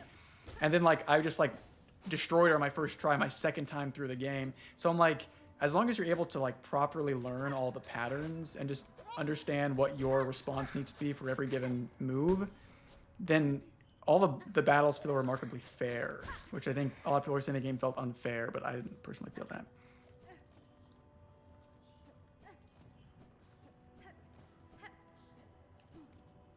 Is Silksong as gay as you've heard it is? There's a gay, the Clockwork Dancers, the Green Prince and his lover. There's a good representation in this game.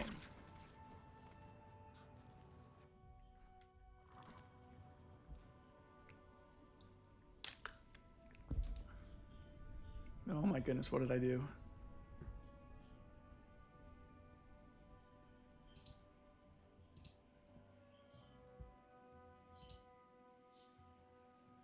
You were memeing. No, yeah, there's actually two. There's probably more. I mean, I feel like even in a game about bugs, I feel like Team Cherry is good about representation, which is cool.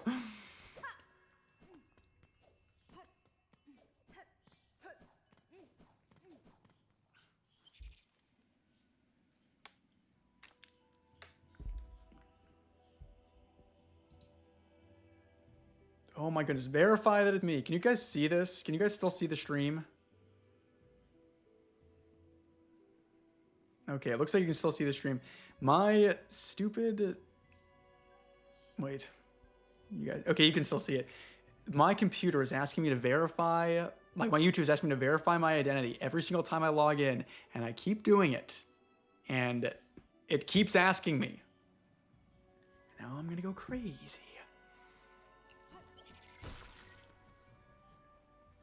Okay, where do I need to go? I need to go down and find the fourth chorus and the pinstress lady, the seamstress. Okay, I do have enough for the map. That's cool. I'm surprised I haven't done. I haven't made this mistake, but on Xbox and Switch, the A and B buttons are like swapped. I used to always mess up when I would move from one to the other. I think it's because I'm not like just before I played Silksong on my Xbox and then played it on my Switch, like back to back. Don't ask me why.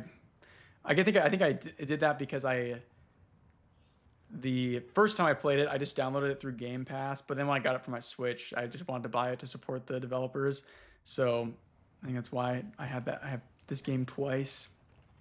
But it's honestly nice now that I bought it twice because now I can like stream it on my Switch and not have to move my Xbox into my other room.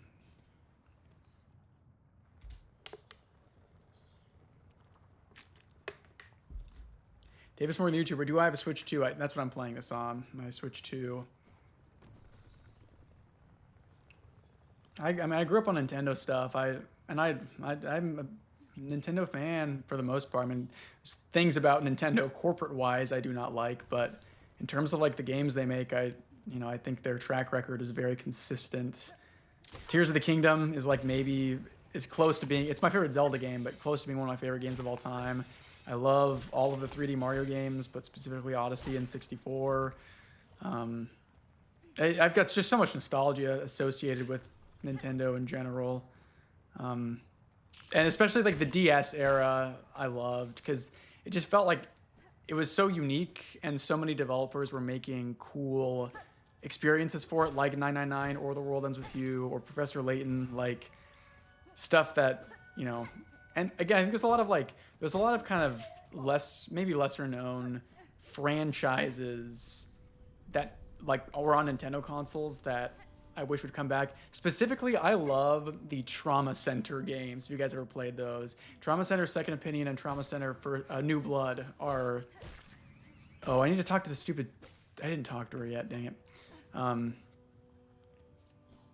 But anyway, Trauma Center. It was like a surgery simulation kind of game. But but it was like set in the future. I think it was set, I think by future it was like the 2020s, but such a fun series. And it's made by Atlas, the people that made Persona.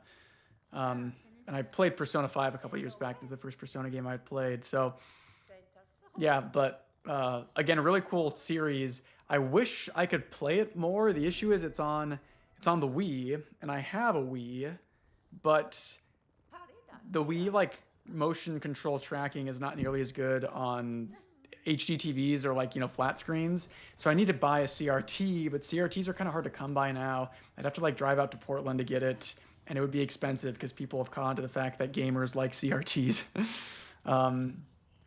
So, but I do eventually want to, I mean, ideally I'd get a CRT and put it in my, okay, I'm going to verify that this is me because my computer keeps bothering me.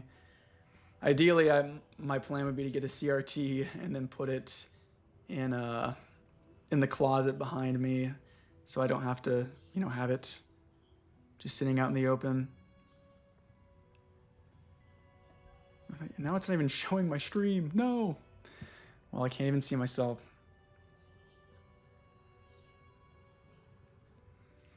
But yeah, so I might get a CRT. You'd think there's so many old people where I live. You'd think one of them is holding on to one, but then I have to dig through Facebook Marketplace, which I don't like Facebook Marketplace.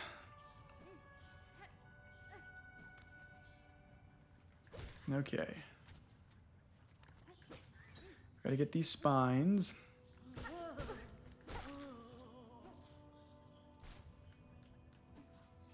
But no, Trauma Center also has like one of the coolest soundtracks in all of gaming. Just the it's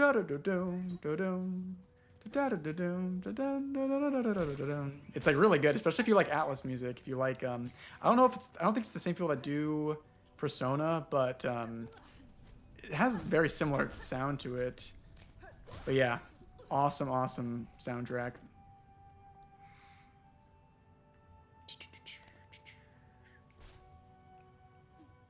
Let's see.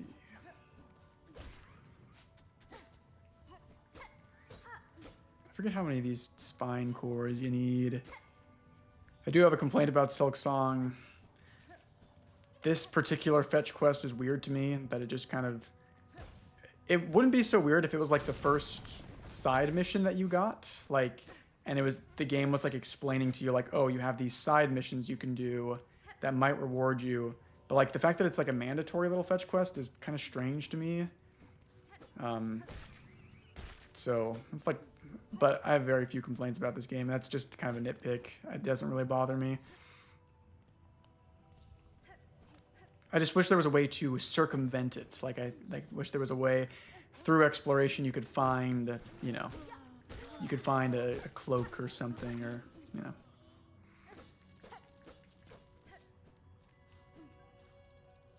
I haven't played any of the Rhythm Heaven games. I feel like I should, because again, I'm a fan of music and I'm a fan of Nintendo stuff, so I should really get into those. There's some of those series that I just have never really gotten into. Pikmin's another one that I'd never really played those games. I was so into Zelda growing up. That was always my favorite series. I still really like Zelda. Again, especially the newer games. I really love Tears of the Kingdom and Breath of the Wild. I made a video way back in the day where I talk about potential iteration on what the next game, like Legend of Zelda game, could be. I think I made a couple other ones. I made a video on somebody's Reddit theory that insisted that Breath of the Wild was a game that was all about traditional like gender values, which was absolutely absurd. Just this complete nonsense theory of somebody just trying desperately to like believe that every piece of media they enjoy conforms to their specific worldview, which I don't know, maybe we're all guilty of, but it was so insane. Oh, UFO 50, I have played a lot of those games. Specifically with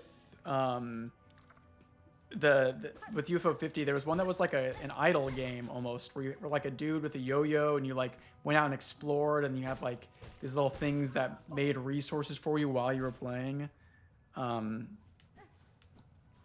So I really liked that, but I didn't play all of the UFO 50 games. I played a lot of them. Again, I think it dropped on Switch too, and I saw it in a Nintendo Direct. I was like, I'll just buy that because it looks cool. And it was pretty cool.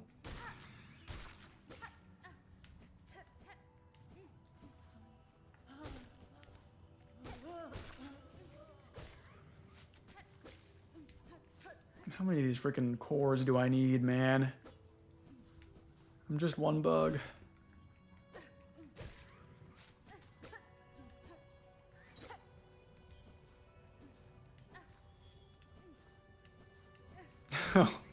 I've heard tell of the Silent Hill circumcision thing, which is an insane sentence to say, but there's a guy who like believes that. Was it like the game was secretly like anti-circumcision or something? Oh man. I think it was something like that. Like the game was either pro or anti-circumcision, but some dude, like some Reddit dude, had convinced himself that this is what that was the sole intention behind the makers of Silent Hill. Like that's all they wanted to talk about, which is so funny to me. That's why Silent Hill Pyramid carries that knife around everywhere. They figured it out.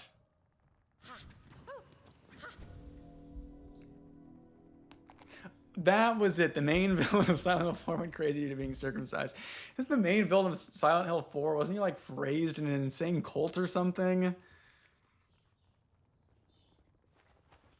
Silent Hill 4, The Room.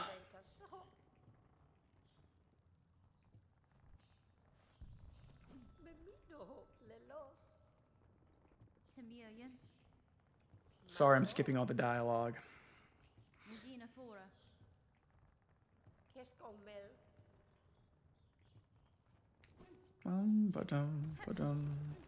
Now I'm gonna have the Trauma Center theme stuck in my head. Okay, I've got to fight fourth chorus.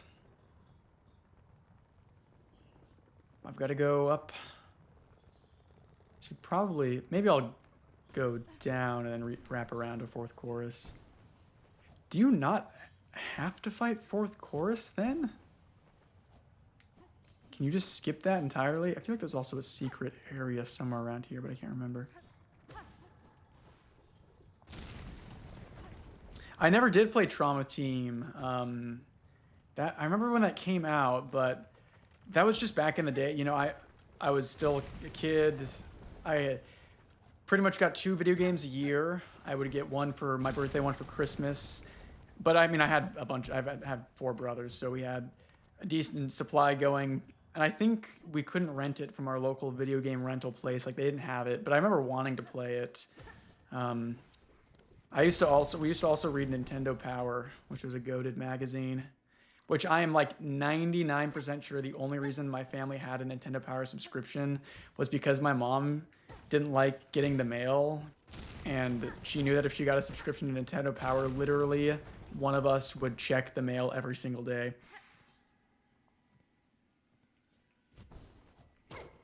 And she was right. Oh, a mask shard.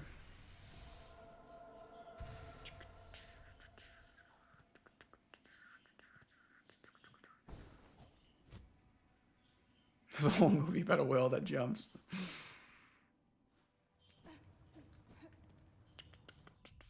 Oh wait, so that's not a, you do have to fight fourth chorus.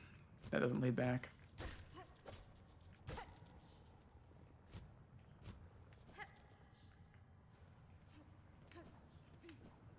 All right, time to lock in for the next boss. I always liked these bosses that like don't have contact damage. I think they're kind of fun.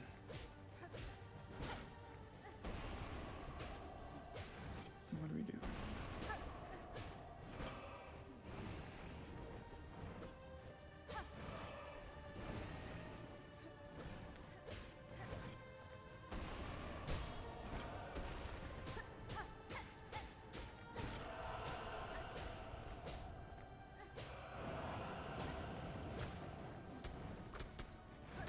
Maybe I should have gotten that Magma Bell Charm. That probably would have been useful for this fight, huh?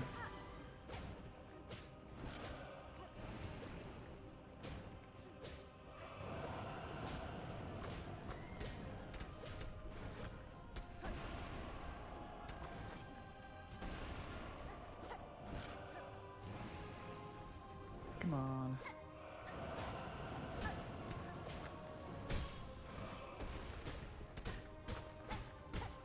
What I'm gonna do is... Oh, not yet. Little ends section.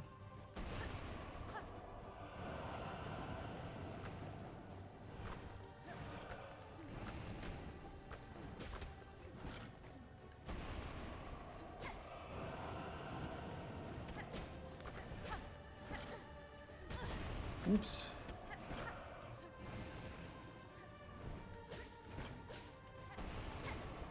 Come on, dude. There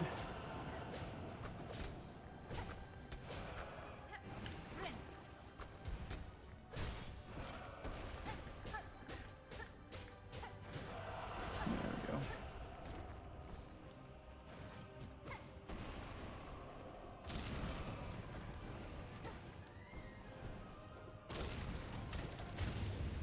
Yay.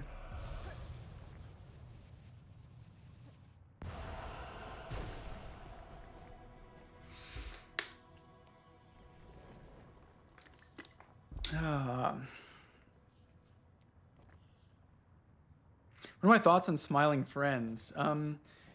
Probably slightly controversial. I really liked the first season of Smiling Friends, and then I honestly, there's a lot of episodes I like in season 2 and season 3, but I feel like it kind of lost momentum for me, and it does not surprise me that they're done with it. I feel like the first season of Smiling Friends was like kind of perfect, but yeah, I don't know. It's just like I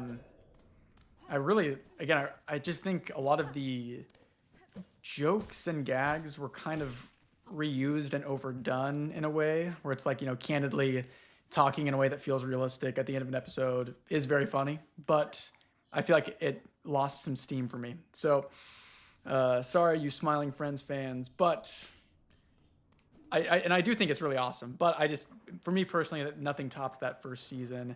Specifically, my wife and I love the shrimp episode. But I also like in the season 2, I really loved the Gwimbly episode, and that one was great.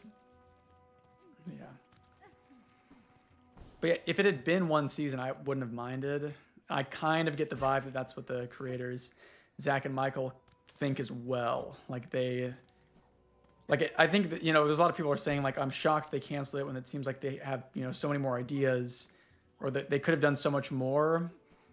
But I tend to agree more with the creators on the sense that it was maybe already starting to run its course. I would rather those two work on something new.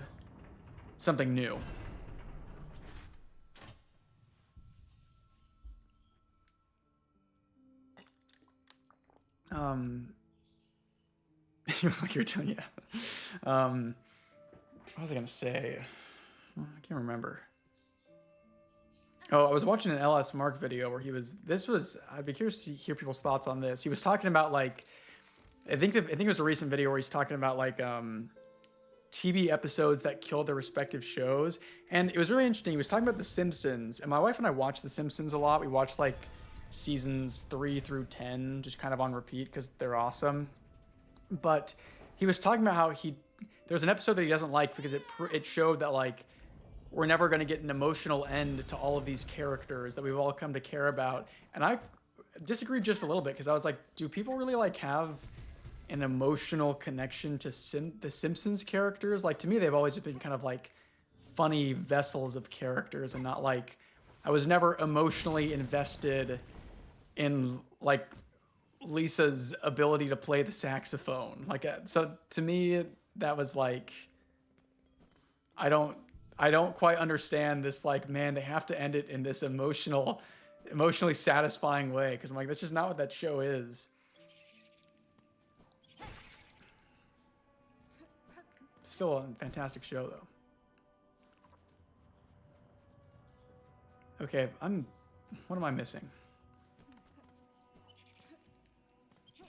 Because there's definitely... Oh, I think I just have to go around, right? Just go up to the left and then up.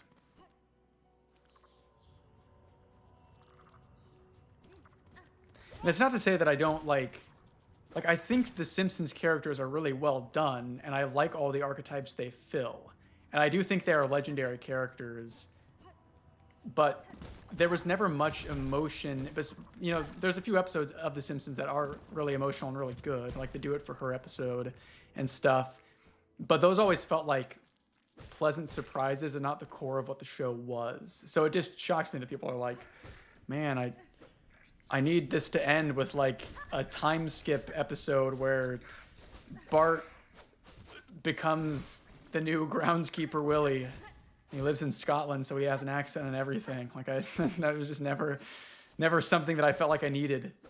I don't need to see Homer like take over. I don't need to see a final episode where Homer like has an emotional. He retires from the power plant. And he takes the Do It For Her thing, and he shows it to Maggie, who's like 45 years old now, and he's like, "See, everything I did was for you, my daughter." And then there's a funeral for Mr. Burns, and Mr. Smithers is able to take over the company, and it becomes a worker-owned, equitable, free work environment. That's probably what they would do. Somebody asked if I have a favorite Silksong and Silk skill. Yeah, my favorite Silksong and Silk skill is healing. I'm really bad about using the abilities. I almost never do. Oh, Chapter 4 banned. You said I did read Nea. I reviewed it on Goodreads, but you didn't have it like it wasn't listed up there, so I just did an update. Yeah, I read it and it was awesome. I really enjoyed it. Felt very like SCP like. I very much enjoyed it. A really cool sci-fi story. I read it all in one sitting.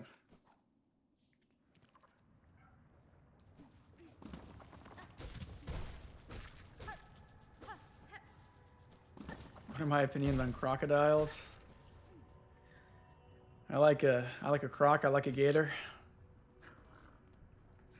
But you'll never see me living in Florida, so do I really like them that much? I don't know if I can say. I do have an intent. That is a scary animal, dude. I mean, I get that they're chill in a sense, but that thing could so easily kill me.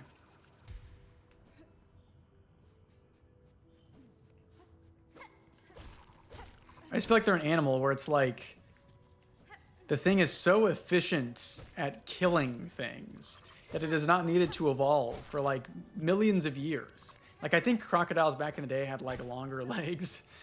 It was like the tall dog of crocodiles, tall croc, but I just feel like that thing is not to be messed with.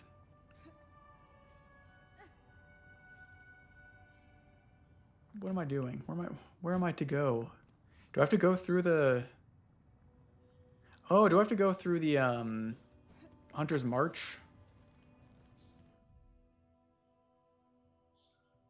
That's funny, because I feel like Hunter's March is back in the Marrow. Screw it, let's just go through Hunter's March for fun anyway. A sentence never once been uttered.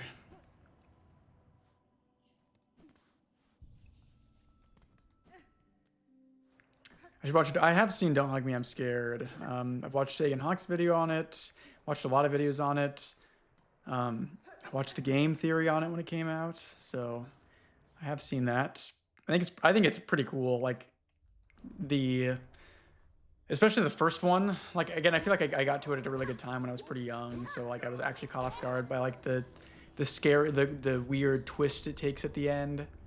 I feel like it does a good job of holding a decently creepy atmosphere. It doesn't feel like cursed to me like something like Petscop does, which is like that's like what I'm looking for in an internet or analog horror series is like I want that cursed feeling. But I don't think anything really captures that as good as Petscop does. That's just a case of an absolute genius dedicating himself to something that will probably never be replicated. I need to rewatch that because I do want to make a video on it. I've started a video on it, but I kind of want to make a video about why I think it's so good and so scary, and another video on like what I might think about the lore. But the Petscop community can be a little prickly sometimes. Like, at least the subreddit can get a little like, I guess, wary towards differing opinions on the series, which is kind of strange to me because there's very little definitive said about the actual Petscop series itself. It's so opaque and confusing, which is what I think makes it great, but I understand people don't like people coming in and like shaking things up.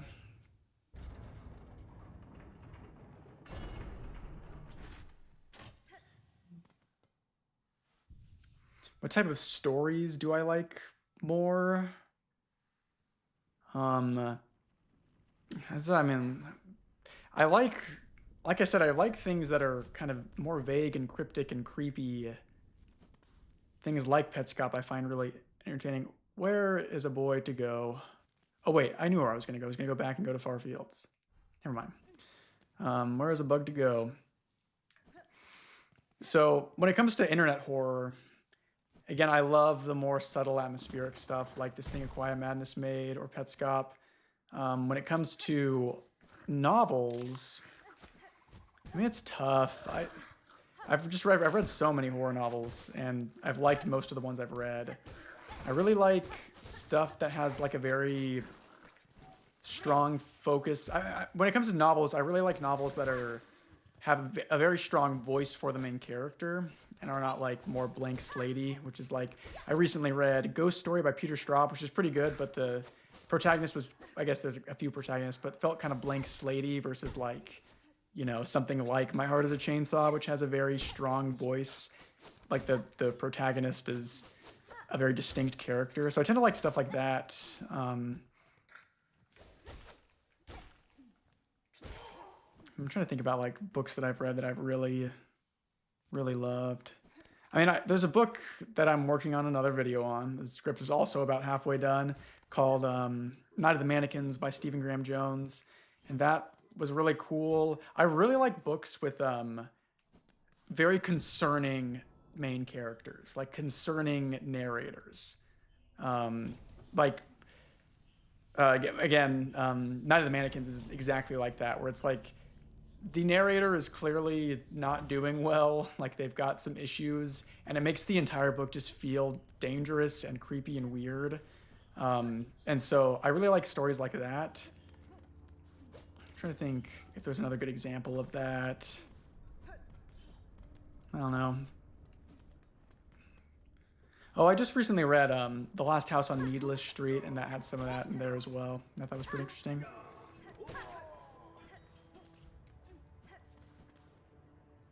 Okay, so if I was going to go up to Hunter's March, I would need to go.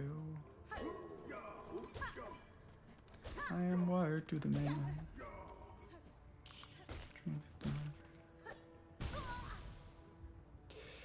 I don't deserve to call myself a bug. Oh, mapping the interior was also really good. Stephen Graham Jones is pretty divisive in terms of like, a lot of people really hate his writing style. I used to be on like the horror literature subreddit. I don't use Reddit as much anymore, but people do not like Stephen Graham Jones on that subreddit and like seem very actively hostile to people who do like him because they're like, no, the writing's just terrible. It's not a matter of opinion. He's just a bad writer, which I don't think is true at all. But I really love Stephen Graham Jones. I think his style is really cool, and mapping the interior especially had some really cool things to say about like legacy and the way you treat your children and the way that like a parent might take from a child rather than supporting them. Such cool things. He's amazing. It takes a while to get used to it, like to the way he writes, but I think it's really cool. I'm gonna kill this piece of crap.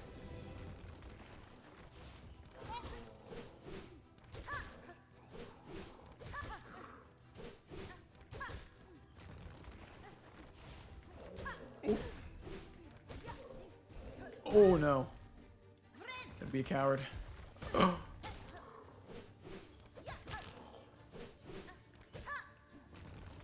Ah.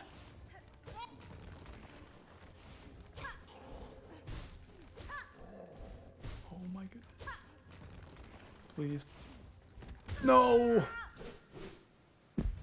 It's tough to be a bug, guys. It's tough to be a bug.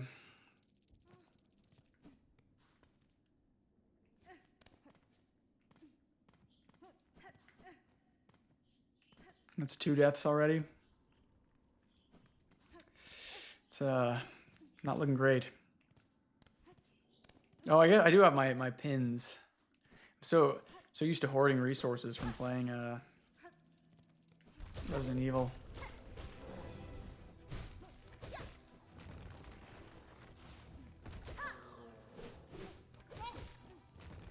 But I'm so bad at remembering to use my tools and stuff. I always just want to do it. I was the same way in Hollow Knight. I never use like the abilities. I always just kill everything with my nail.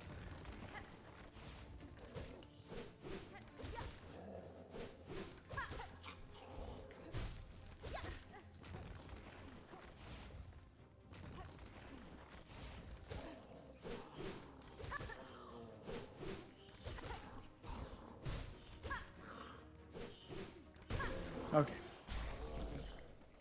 Mr. Begon. Mr. Begon's awesome. I love Clive Barker. He's one of my absolute favorites.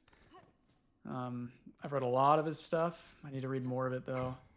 I think Mr. Begon might be the most recent of his. No, I read the Damnation game, which was also really good. Had some really cool characters in it, like proto-Cenobite-esque characters, which was really cool.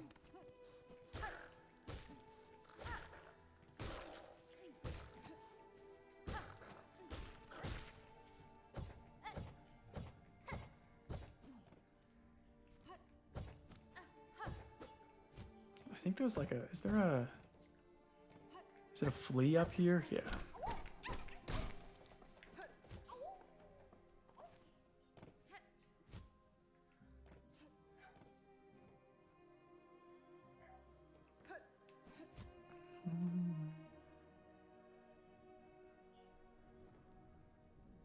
Oh, the Davis Morgan Spotify is the one with the picture of him eating cereal. Yeah, there was somebody that's made a Spotify account where they were uploading my videos. I don't know if it was like malicious, but it definitely forced me to upload videos onto Spotify. So if that was their goal, then well played.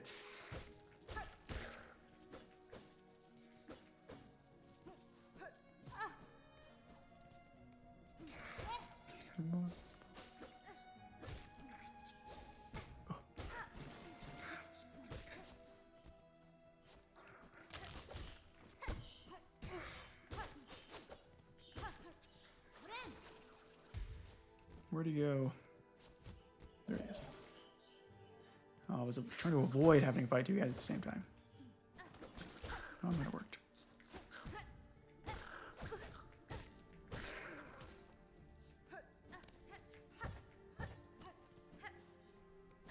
Come on, dude.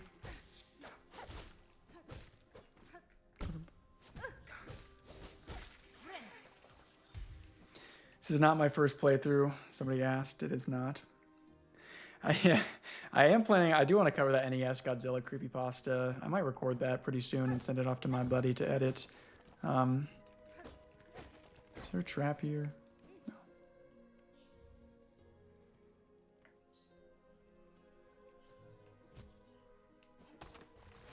Oh my goodness.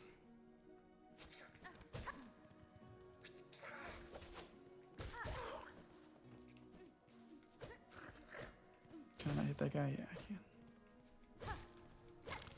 This is the ultimate Hollow Knight cheese strat. Let's just hit things through the... Except for it's not working. There's so many times I've just like been a total coward and farmed the same enemy over and over again for Silk. Like walked out of the room, walked back in, hit him once, walked out, walked back in, hit him once.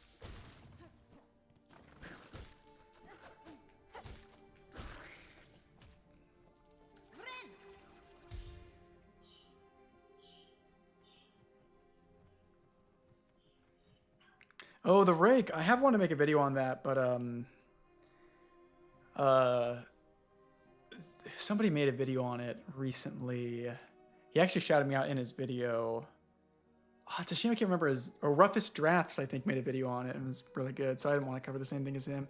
Somebody asked my opinion on the movie The Black Phone. I did like... I haven't seen the second one. I liked the first one. I thought it was just super solid. Like, I don't know, not every movie needs to be completely groundbreaking, but I thought it was solid. I like that the dad was Daniel Faraday from Lost. That's the only other time I've seen that actor show up, so I liked that. I like Ethan Hawke as the creepy grabber, so, you know, I like that movie well enough.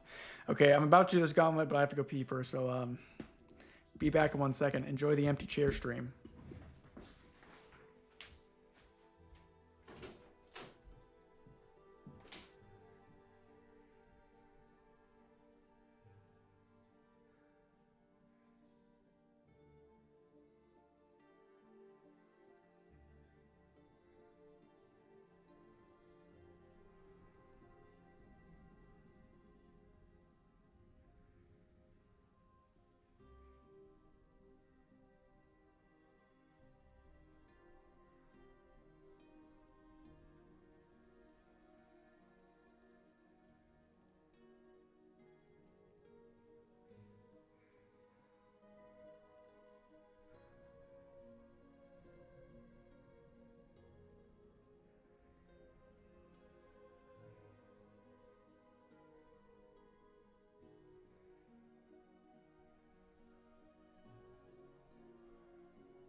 Okay.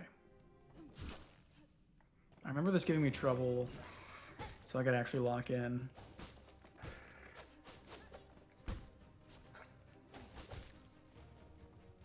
Especially because I think the run back kind of sucks. Okay. That's not locking in. It's the opposite of locking in.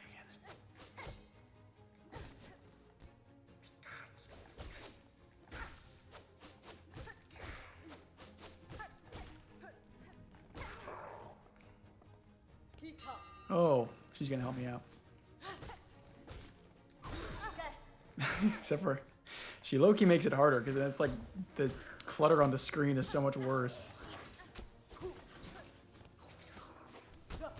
Oh my god, I don't know what's going on.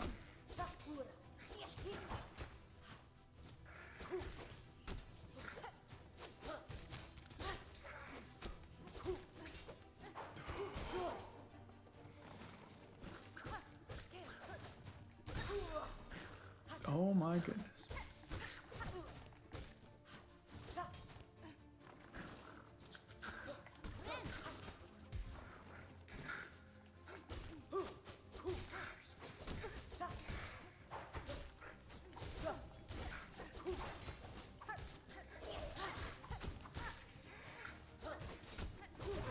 Okay, not bad.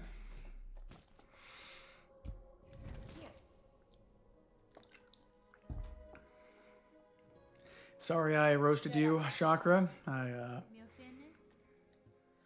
Maybe you don't make it harder.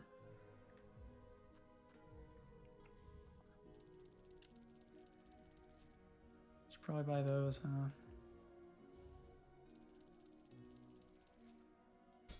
No. Do I have a rosary necklace somewhere hanging around here? Keep pressing X to go to the menu because I'm used to Resident Evil.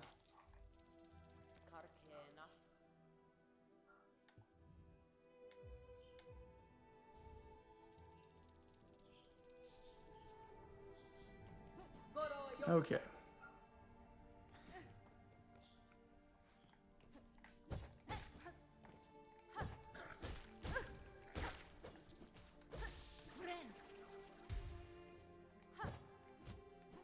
What am I doing?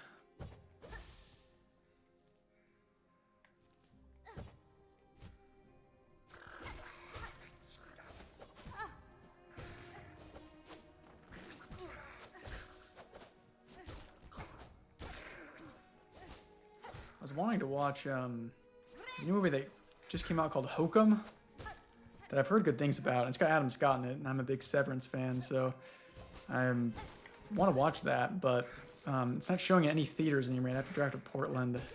It's like 2 hours away, so Maybe I will end up driving somewhere to see it, but maybe I'll just wait for it to. Maybe I'll wait for it to go on streaming somewhere and then never actually watch it because it's gone out of my mind by the time it gets to streaming.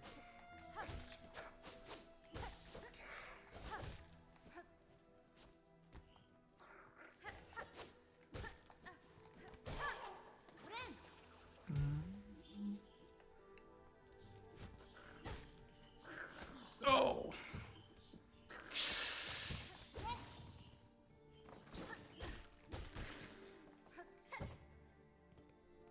Is there a charm that gives you, like, magnetizes the rosaries to you? It's gotta be, right?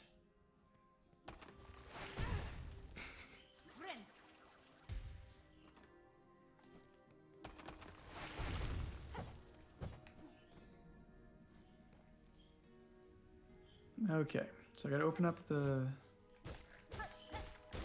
whatever down here. I'm not gonna do the. Oh, wait. What am I? What am I missing? I have to get up to the far fields.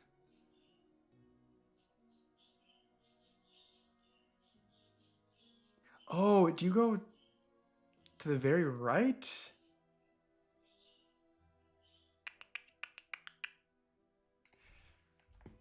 Okay. Well, let's open this up. Oh, there's also a good.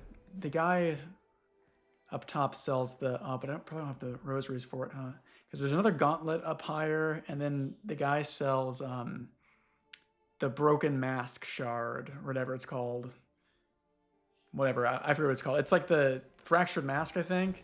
That is one that I always use as well. But he's got to take this bench. That's how you know it's not my first time. Not my first rodeo, but I think there's something over here too. Oh yeah, you have to hit that. I'm not getting the beast crest now, man. I can't fight the stupid, whatever it's called, savage beast fly. Whenever I play this, I always cheese the second savage beast fly fight anyway by just running away whenever he summons the ads, and then whatever, using my cog fly to kill everything. What's over here? Is this for? Oh, I missed. Oh, this is where you find the fractured mask guy, huh?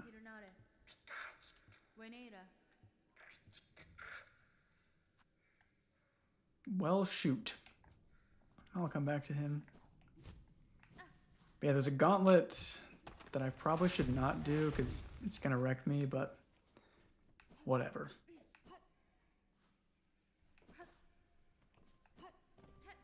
Oh, maybe I can't even get up there. I don't have the cling grip.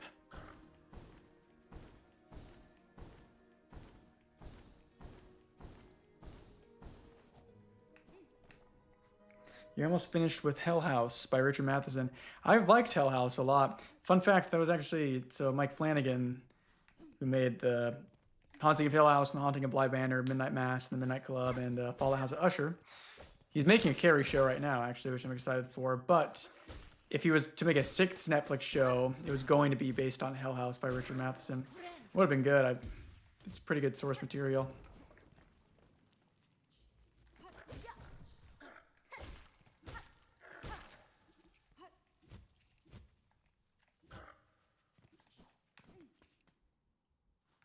Skin of Marink. I'm a Skin of Marink fan. I'm a Skin of Marink believer. I think there was like an ancient, I don't even know if it's on this channel anymore. There was an ancient video that I made back when I lived in Idaho that was about Skin of Marink.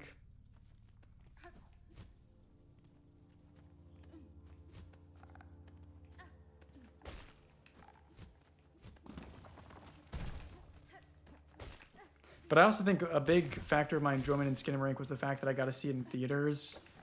And it just felt so cursed to me. You guys know I love cursed things, so I think that's why I was so into it.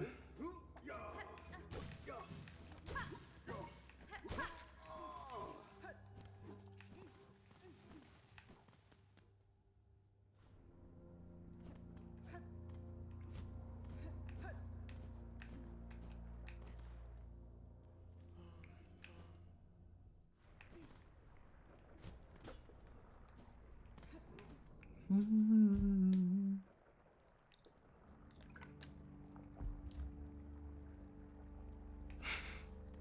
not wearing a blue shirt. Do I usually wear a blue shirt? I'm trying to think about... I feel like I wear my green shirt a lot. I feel like I wear this one in a lot of videos too. I'm not lost, trust me. I'm just enjoying the experience of walking on foot throughout this. Getting a little bit lost. Just taking the scenic route, exactly.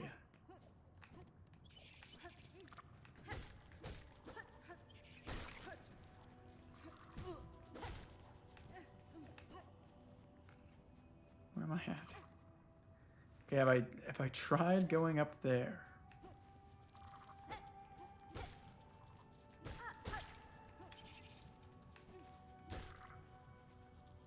I'm trying to go up to Greymore, but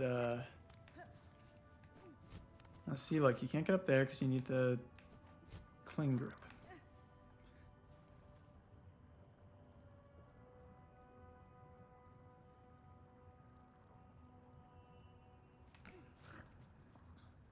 Oh, my starter outfit of... That's right, my iconic... I am wearing that exact... literally that exact outfit. I'm wearing a black shirt and the same blue pants I was wearing. But I don't wear jeans. I wear Dickies skateboarding pants. The best pants.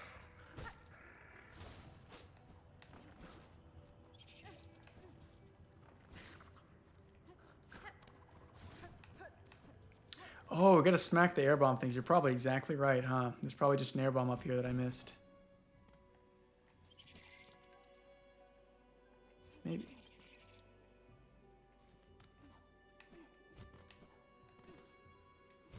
Someone down here? Oh!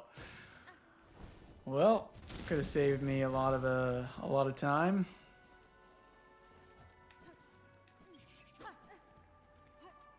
Dang it. Oh wait, no, there's one up here.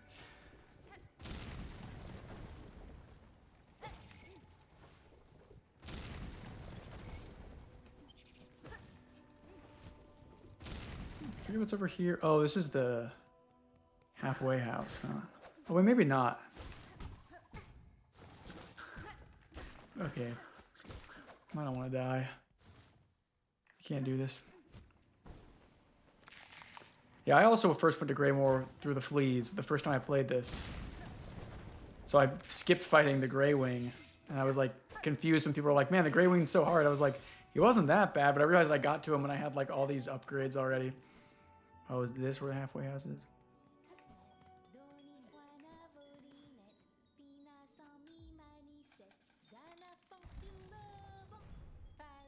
That's where people gotta recover from addiction. No, in the lore of Silksong, you see, this is where the pilgrims would congregate or something. I forget exactly how it goes. They have this nice, you know, shelter in here that's, you know, fully armored, and I just destroyed the door. Memory locket. Yeah, I'll get those eventually. Okay, there is a... Oh, maybe not. Oh, wait. Is that destroyable? No. No, you have to have the grip, I think, and then go down and then go up. Yeah. It's up here.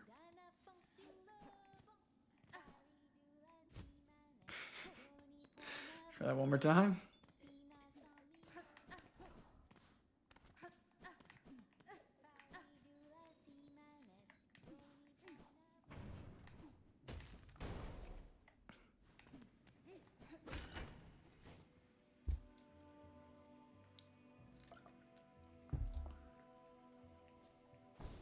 Mort?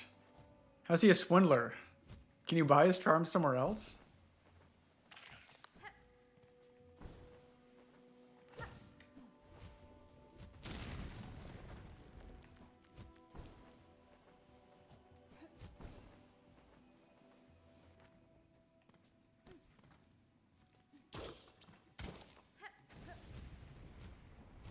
burn this book. I did not burn my copy of Mr. Be Gone, even though he demanded it of me. I did not do it.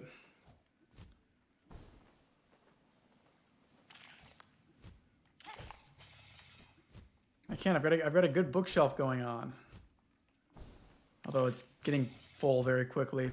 I am pretty dang proud. My bookshelf, like, it's a bookshelf of pretty much only books that I've read, which is pretty cool. There's like 100 books on there, and I know I've read all of them, which I'm pretty proud of. I'm pretty good about not buying books that I don't end up reading. I only buy like a couple at like 2 or 3 at a time, and then once I'm done with those. No. No.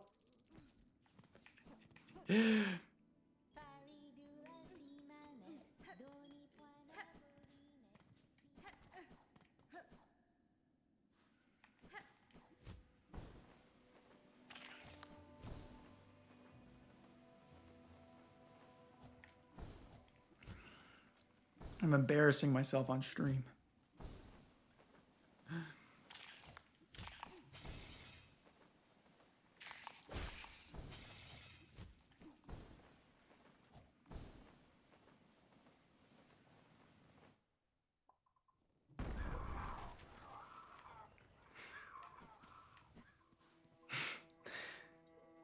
The controller makes little like noises for the rain. It's like a little too loud. Like it makes me uncomfortable a little bit.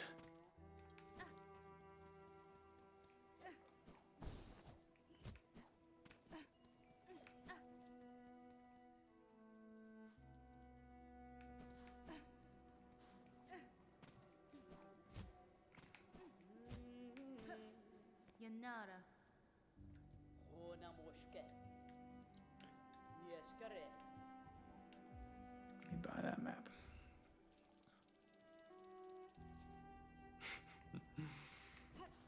The stream thumbnail's not even cropped correctly.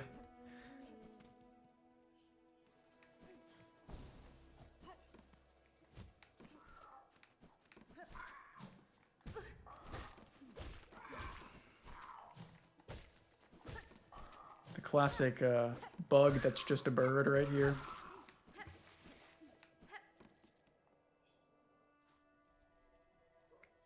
Where did I find the mansion thumbnail for my Slenderman video? Canva stock images, man. That's where I find all of them.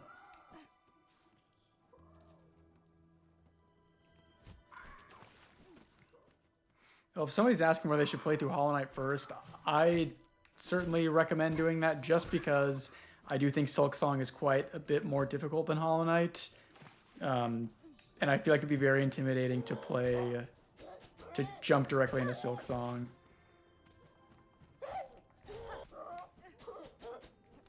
Plus, Hollow Knight's a really good game.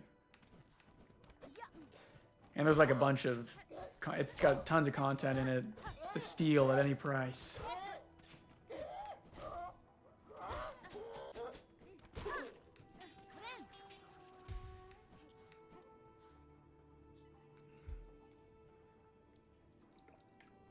Okay. So there's... a gauntlet down here.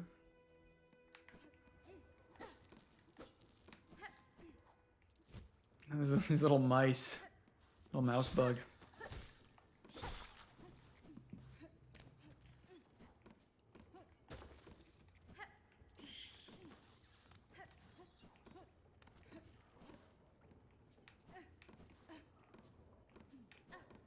Okay. Lock-in moment number 3, 4, can't remember.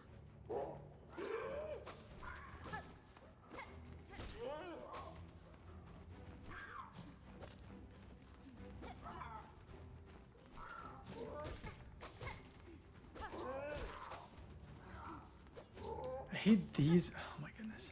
I hate these guys because they can just, fall on you like that with no warning. I feel like I've never quite figured out their like movement pattern, and they don't show up in the game enough for me to like feel like I need to learn exactly what they're doing.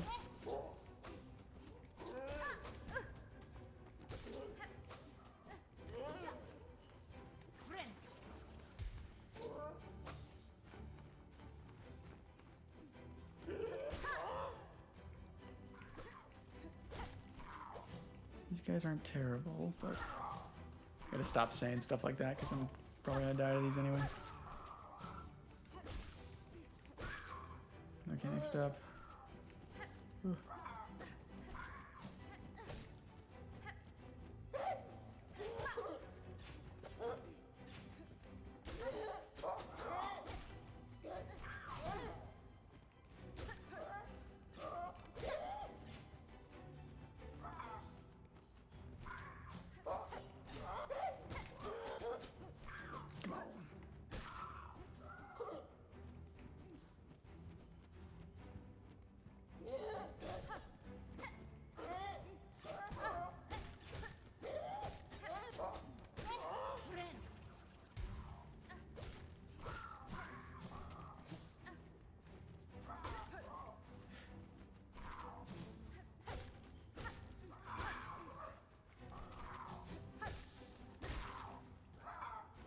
I don't know how I didn't get hit there. What's up? I think these are the last guys. Should probably start shamelessly throwing these pins, huh? Good thing I'm missing all of them.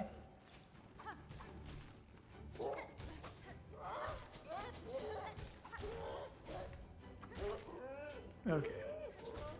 Just this guy. Okay. Oh no.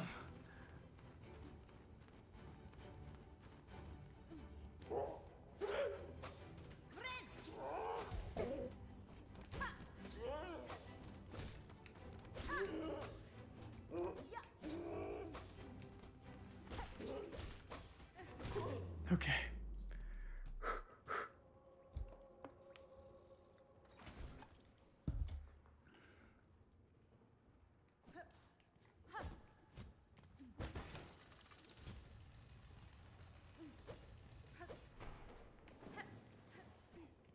That's terrifying.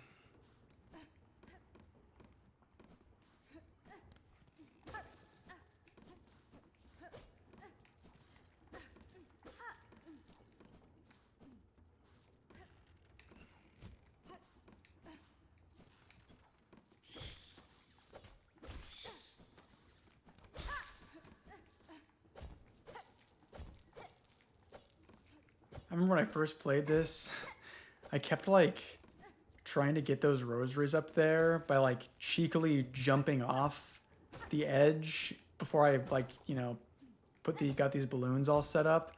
And it took me forever. Little did I realize. I should have just been patient.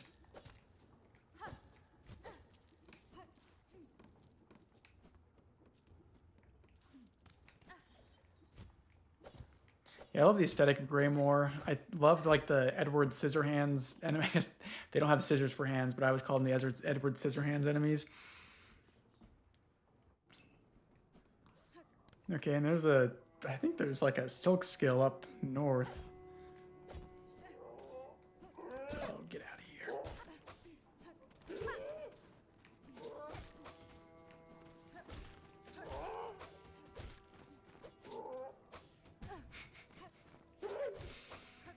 Fall for it every time.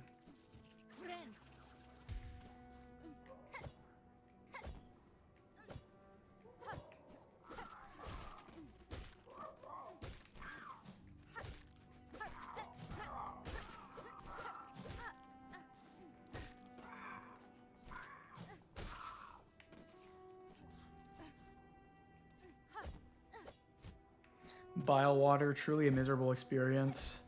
It's manageable now that I've played the game a couple times, but holy goodness, was bile water brutal. I don't think you need to go through it to reach the credits of the game, right? You just need, if you want to get the true ending, you have to go through, but I don't think you're required to go through to get an ending. Oh, and I did get last time I played, I did get the parasite ending, which was pretty cool. Where you have to beat it while infected with the parasite. Probably won't do that again, because it wasn't very fun, but yeah, it was cool to see the ending.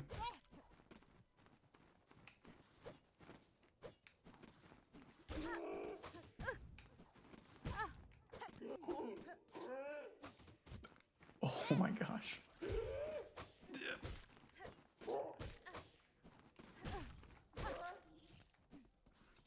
The first time I played this, I got to, I'll probably do the same this time, but I got to the Citadel through the exhaust organ instead of the,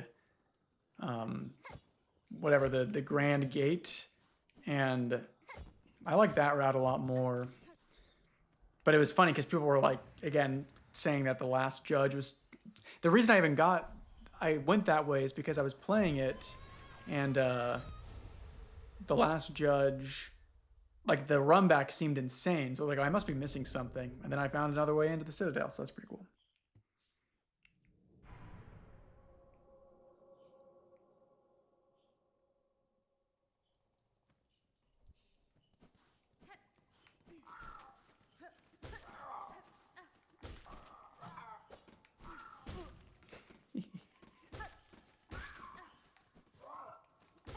I need to buy that magnet charm.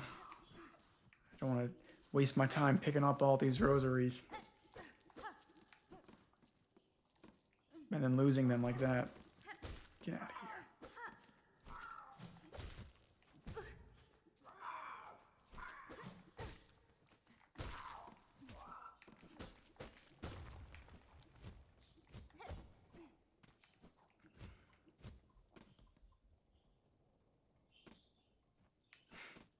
The fog is, or the mist, I can't remember if it's the mist or the fog. It's still kind of a miserable experience. Even when you get good at killing the enemies, it's like one mistake and you're screwed.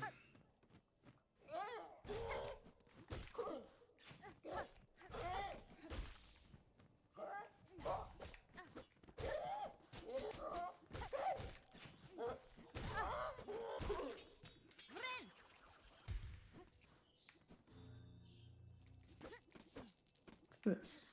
Oh, is this the threefold pin? Yeah, that's what I thought.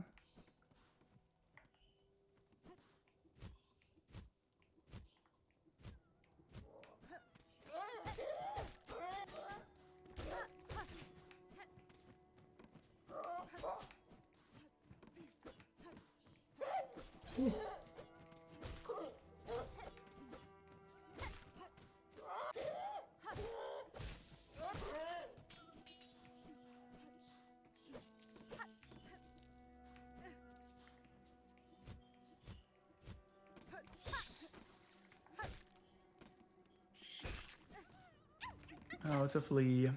A harmless little flea.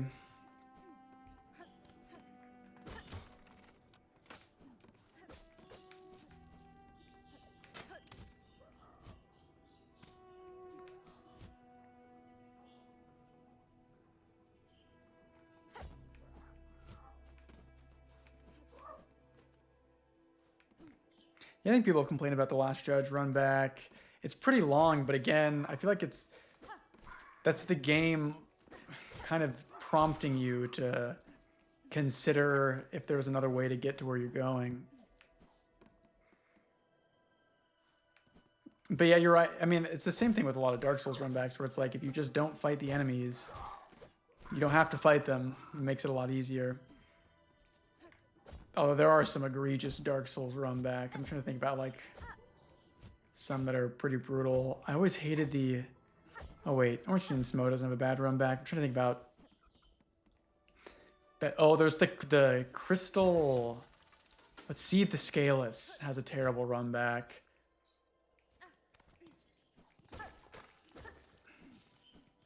Kind of glad they're getting rid of run backs in games. I understand why they exist in the first place, but it feels like we've moved past that as a society.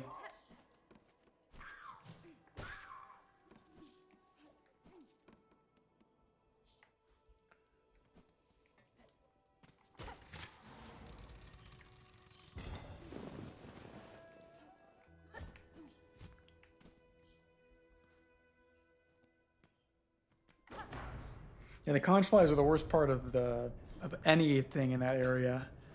I remember the two conch fly boss that you fight, or maybe it's the raging conch fly, just like the second time you fight it. That thing wrecked me so much, but I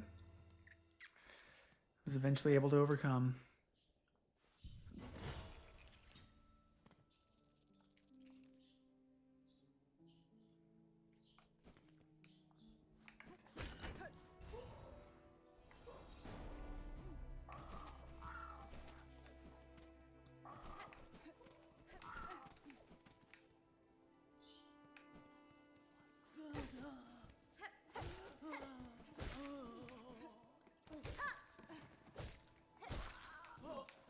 yeah, I was doing this middle mission.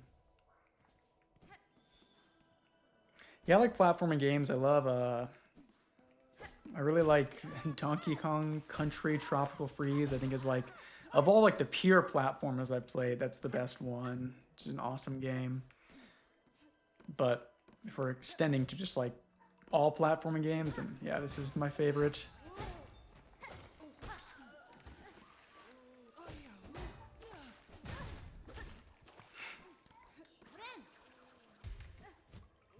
Celeste is really good too.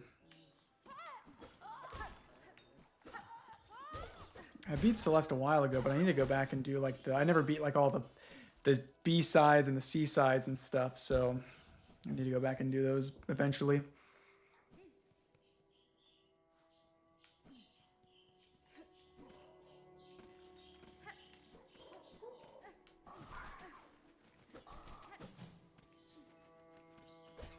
I think they give you a mission to hunt those guys down, so I'll go in here first.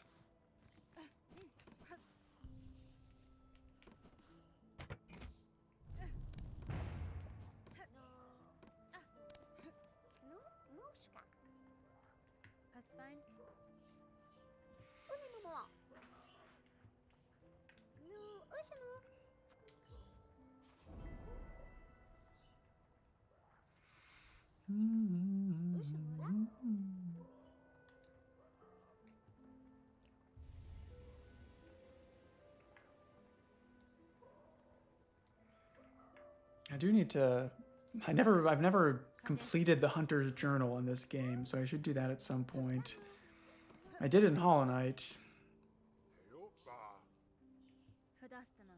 I've done pretty much everything there is to do in Hollow Knight besides, like, I guess I never beat the last Pantheon with all bindings or anything. It's just a little too intense for me. I could never do it, but I did the Hunter's Journal. I did the Path of Pain. I guess you need the Path of Pain to do the Hunter's Journal, right? So I feel pretty good about my level of completion in that game, but yeah, Path of Pain with all, or not Path of Pain, Pantheons with all bindings. I did all bindings for the first 3 Pantheons, just the last one. I beat the Pantheon of Hallowness twice, and I was like, okay, I'm done with this. I hope they add in like a Path of Pain-like challenge in this game, because there's kind of one, but it's way easier than Path of Pain, and kind of just more obnoxious. So I really hope they add one in with some of the DLCs they do. I'm excited because I think they're gonna add in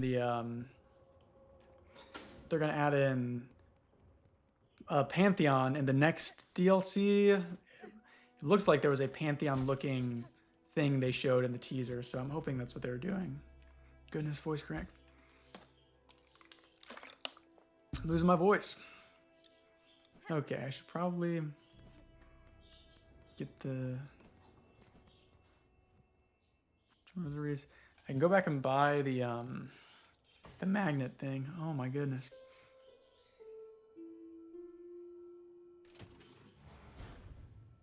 Oh, that's a good point. They might last update, since that's when all the bosses will be in. Yeah, it wouldn't shock me either.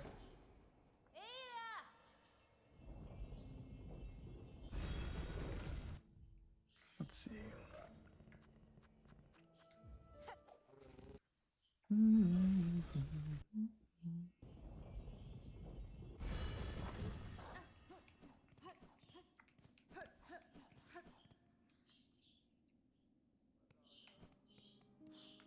One thing that I like about this game, and it was like an interesting choice, is they don't give you like an invincible dash, which I think is a cool game choice, like, because it forces you to play differently than you did in Hollow Knight. Which to me is, you know, like I said, I was worried that this game would be too easy since I'd played Hollow Knight a whole bunch, but it didn't end up being that way. Okay. Wrong button. I have to be at a bench. That's right.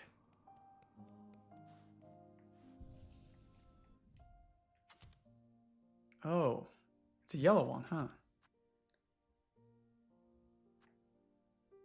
Yeah, I guess. I don't really need the compass. I've played this game enough.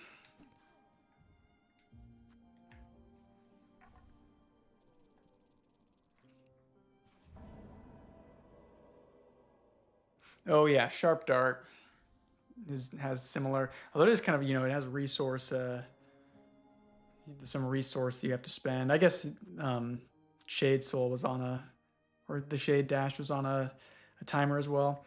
Okay, I could do this. Get all the beetles. That would give me a whatever, a memory locket.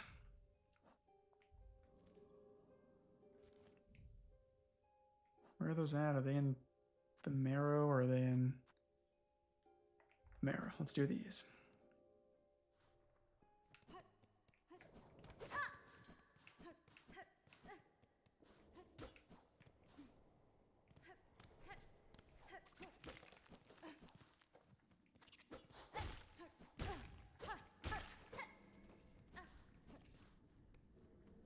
Yeah, I've beaten Nine Souls before. I really liked it. I was coming off of like Sekiro when I played it, so it was perfect.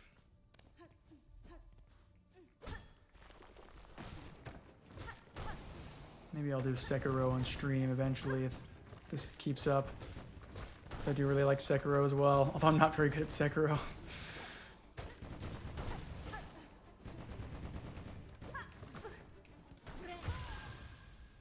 No.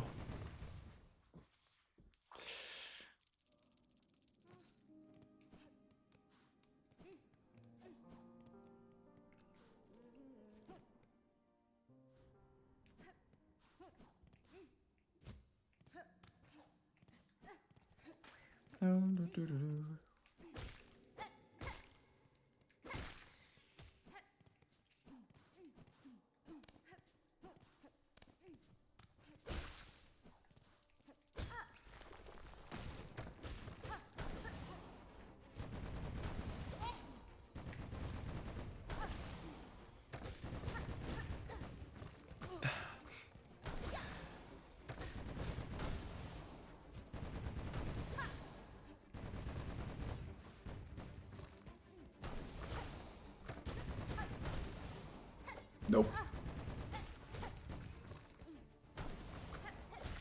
There we go. Ooh. Nope.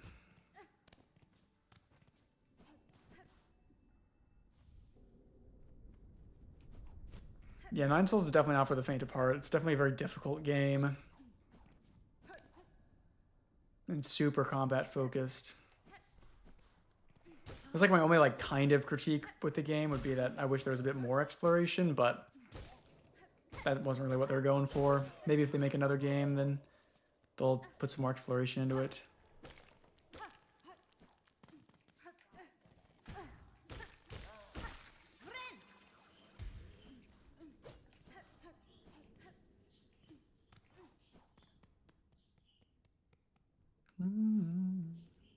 My favorite non-boss enemy? Well, I forgot I took off my compass. I don't know. It's hard to... I mean, I like a lot of like the enemies in the Citadel. I think there's some cool ones up there. But I'm trying to think if there's anyone that like really stands out to me. Mostly just focus on like the bosses. I mean, I like the Edward Scissorhands guys. I think they're fun. Like their design is cool.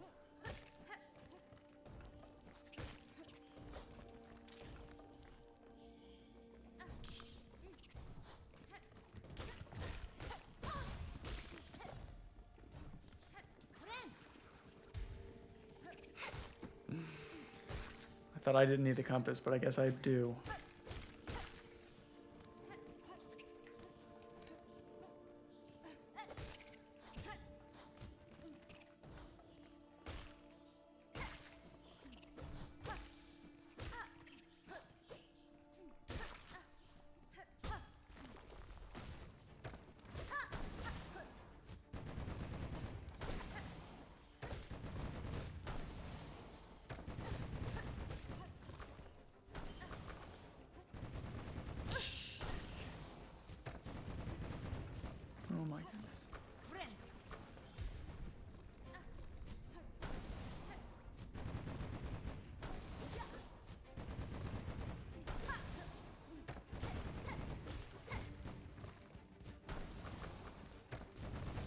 Oh, I do really like the guys in the Citadel with like the violin bows that you fight that are like up near the place where you fight the clockwork dancers. I really like them.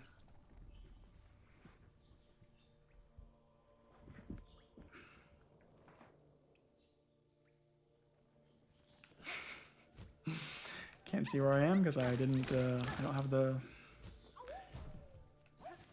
compass. Classic. And I got rid of the compass on the because I was like, oh, it'll be more convenient to pick up the rosaries. But now I'm in the marrow and all the enemies don't drop rosaries, so it was truly a terrible play. No, but this guy drops rosaries. I grabbed them all anyway. Didn't even need the compass.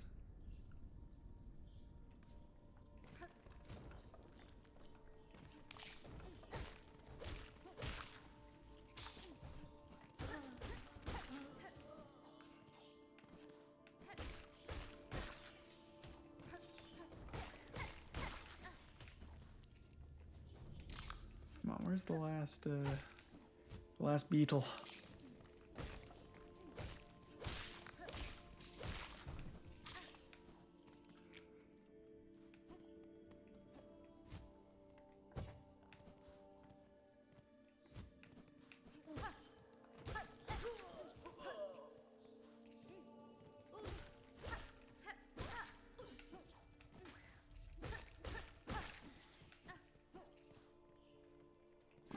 Oh, nice.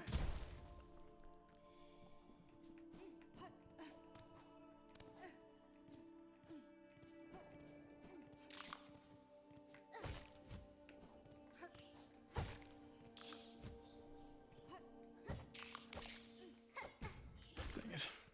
I'm trying to get too fancy with it.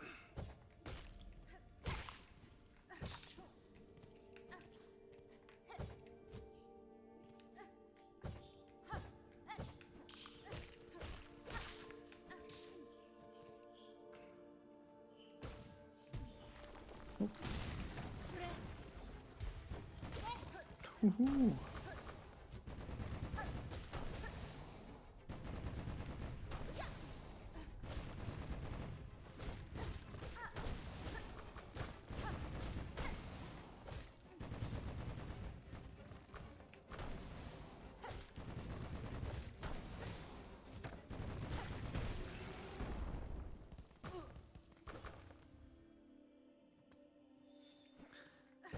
I did it.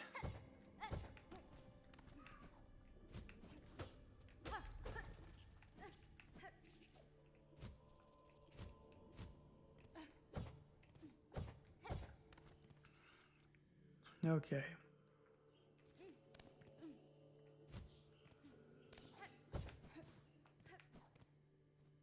I think that's trying to deduce where I am right now.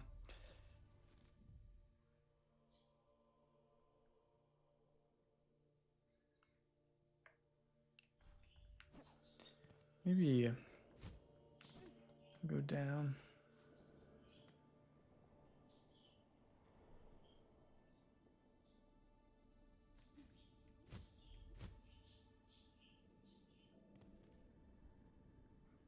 I think I'm... Oh. Yeah.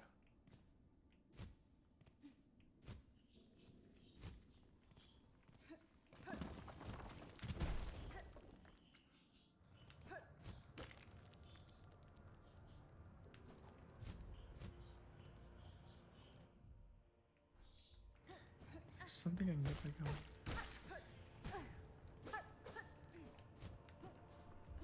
Oh, I need the... Should just continue on until I get the other movement upgrades and then come back for all this stuff. But that means I should probably go back down this way.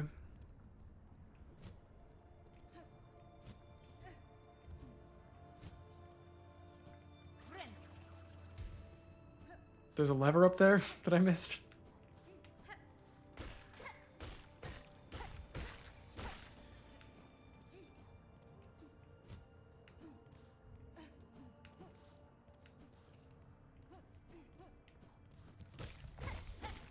Is there a lever up here? Screw it, I don't need a lever.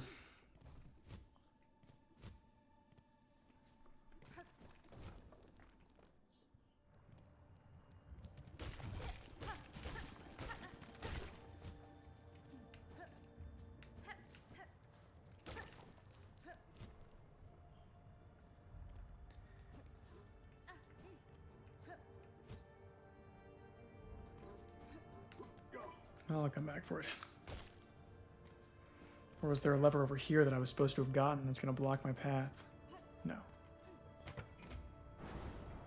See that?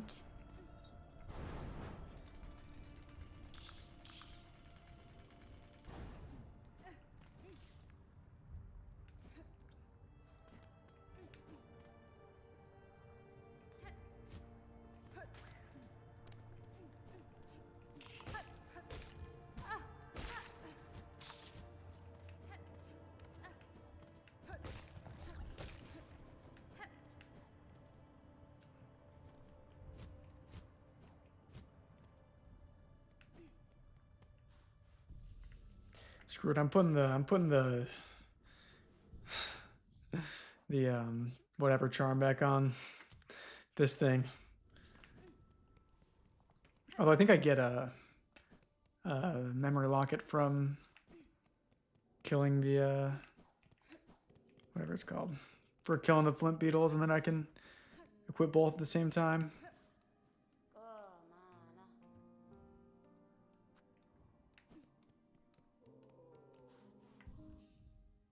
Oh, I need to deposit it.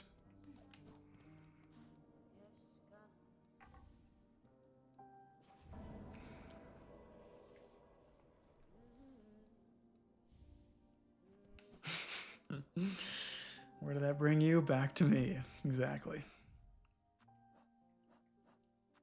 Oh, I didn't realize I had that.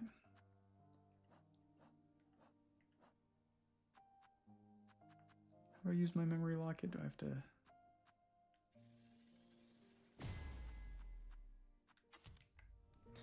Okay.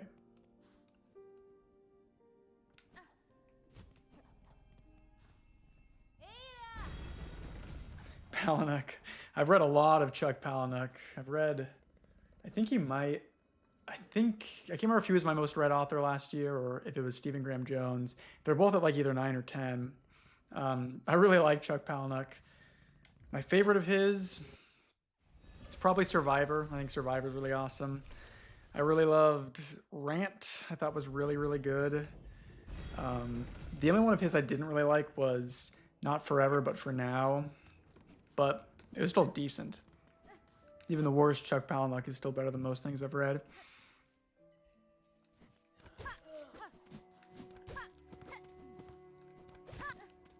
Chuck Palahniuk's funny because it's like a bunch of like, honestly, like really good, cool stories that I can't recommend to anybody I know because they're also like completely degenerate and full of gross stuff. So I'm like, well, fortunately I cannot suggest that to like my mother-in-law or something.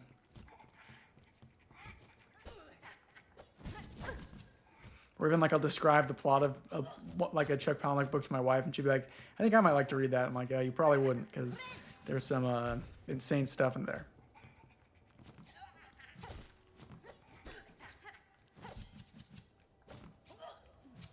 And I feel like Not Forever But For Now was like, it was mostly the gross stuff and less of like the more interesting story stuff he's known for. So that's why I didn't love that one.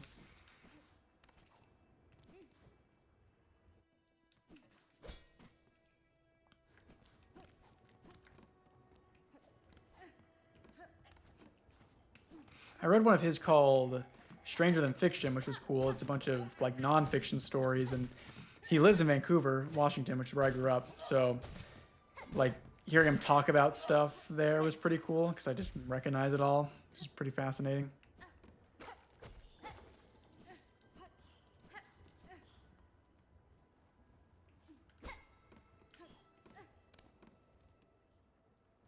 Is there a lever here to hit? No, but there's this guy. Garmond.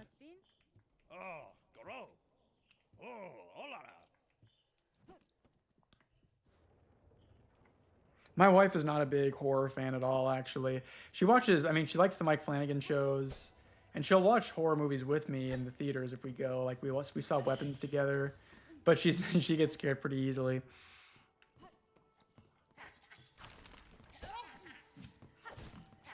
She likes like period piece romance novels. Like trying to think. She has a book called Blackmore that she really likes. She just recently read Little Women. She loves that. She loves Bridgerton. So we're pretty different on our media taste. We overlap in some things. I mean, we both really like Breaking Bad and Better Call Saul. And we see movies together occasionally. We saw Project Hail Mary. And we saw Hoppers. Both like both of those.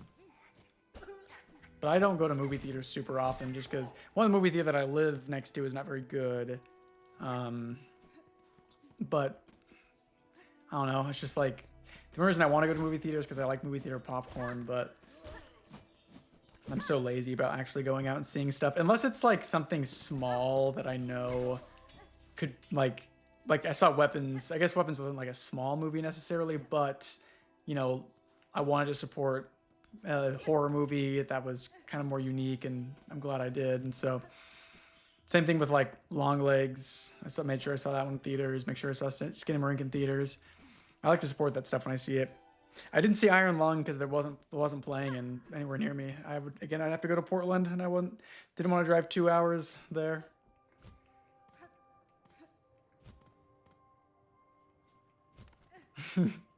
Have you seen the video where Eggers is like his commentary on The Witch is so funny because he just clearly dislikes that movie for very trivial reasons, and it's just so funny. Like he's like, the chopped wood would not look like that. That's not accurate to the time. Like, dude, take it easy on yourself.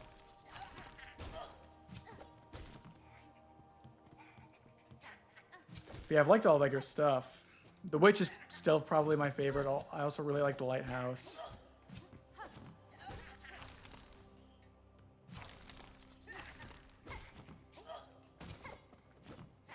I like Eggers. I feel like there's another one. Oh, Ari Aster I've liked. Although I still haven't seen Eddington actually, but I liked both Midsummer and Hereditary, and I liked Beau's Afraid, so I should see Eddington at some point. And I know Man Carrying Thing really likes it, and I'm a fan of Man Carrying Thing, so.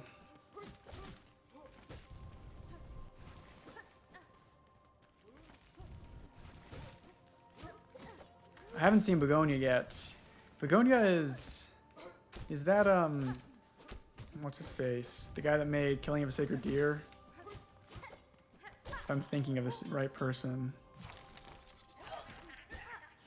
He also made Kinds of Kindness and Poor Things. Lorgos Lanthimos.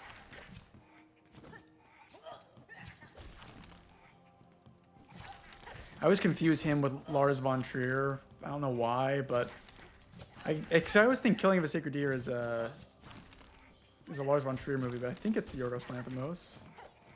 Maybe I'm wrong on that. Maybe it is Lars von Trier.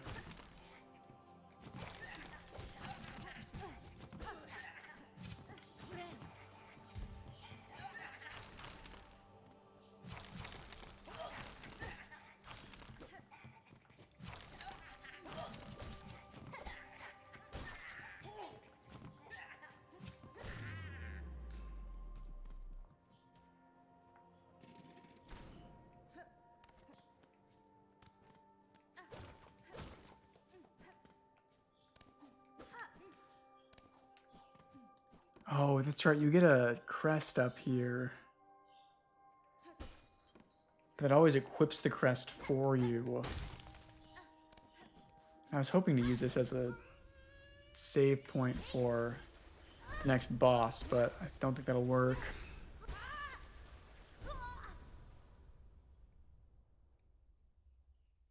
There's a YouTuber called Novum, I think is the name of his channel. He does like these really long, exhaustive analysis of Ari Aster movies and some other stuff, and he's really good.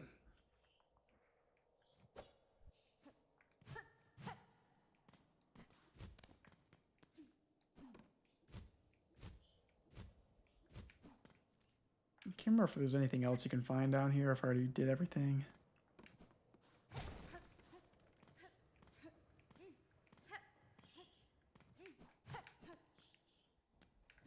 But yeah, all like the hidden background details and like the lore behind Hereditary is really interesting.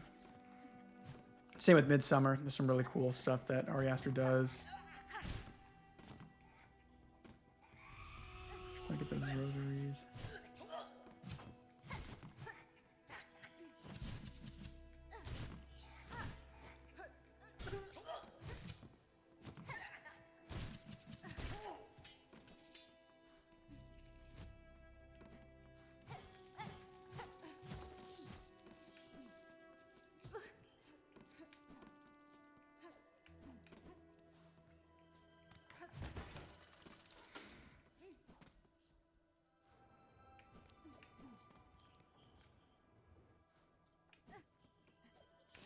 Oop. Definitely thought I was not where I was.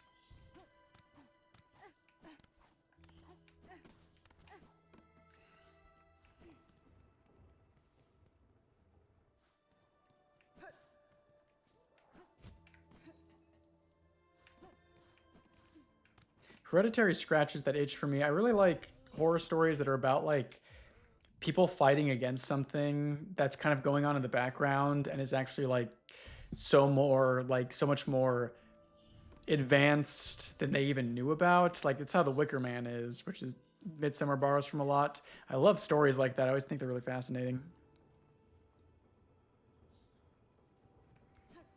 So I really like Hereditary for that reason, where it's like the family does not realize how deep things really were with like their situation until they get to the end of it, which is pretty cool.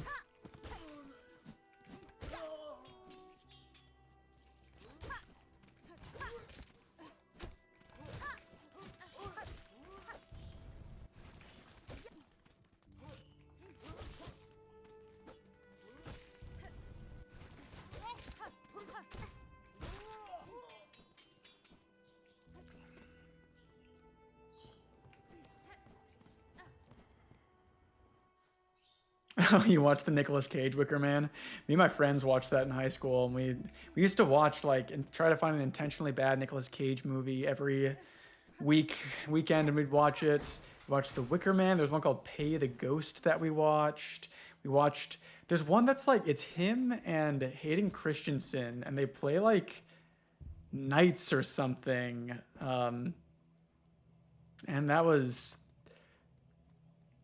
an experience. But yeah, the original, the Wicker Man remake is fascinating because it's just like a really interesting example of like somebody fully not understanding what makes the original good. Like why,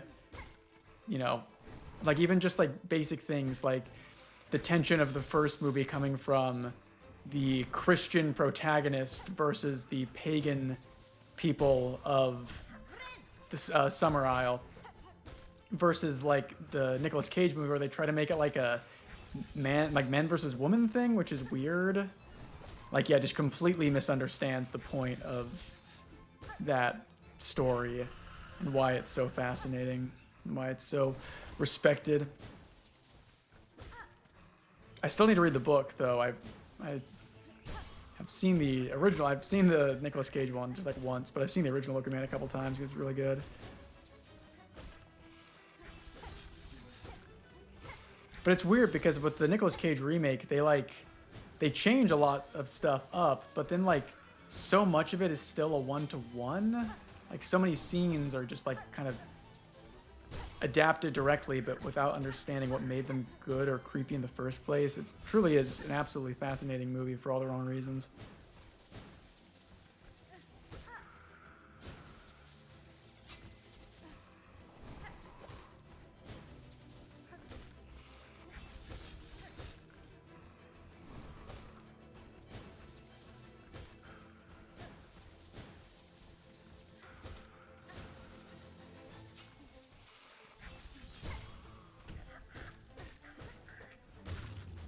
Oh, it is a good bad movie.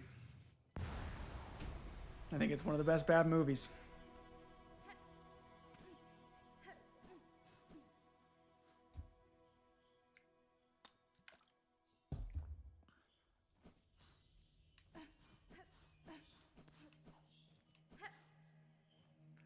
Oh, Project Hail Mary. I read the book like last month, and I really loved the book. And I thought the movie is pretty good. It is like the reception the movie has gotten has been a little strange. Not because the movie's not good. I thought it was pretty good, but like people were acting like it was like the greatest movie to come out in like the past decade, and I just didn't think so. My only issues with the movie was like I think I should have watched the movie and maybe then read the book because I just had ways that I viewed the characters that did not pan out the way that I would have thought in the movie. And I felt like the humor in the movie was like a little quippy, a little Marvel humor-esque, and so it's not exactly my thing. But still good.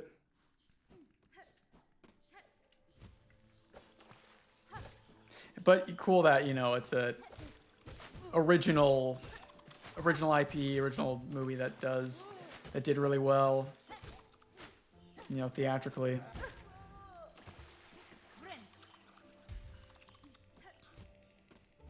I do think it's a little funny when people are like, man, like Project Hail Mary is showing that really these kind of movies really work well, even if they're not like completely mainstream. Yeah, all you need is the funding of Amazon behind you. Like it was like Amazon's marketing push for it was insane, but I did like the movie.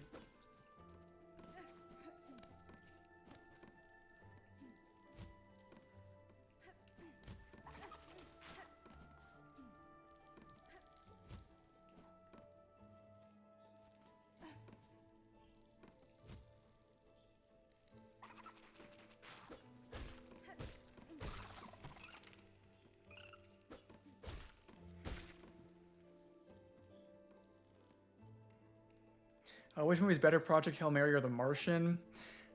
I personally prefer The Martian, but I think Project Hail Mary is probably the better movie. Project Hail Mary looks beautiful. It's like one of the best looking movies I've seen in a long time, but I just personally prefer The Martian. FNAF 2. I did watch the FNAF 2 movie. That was an experience.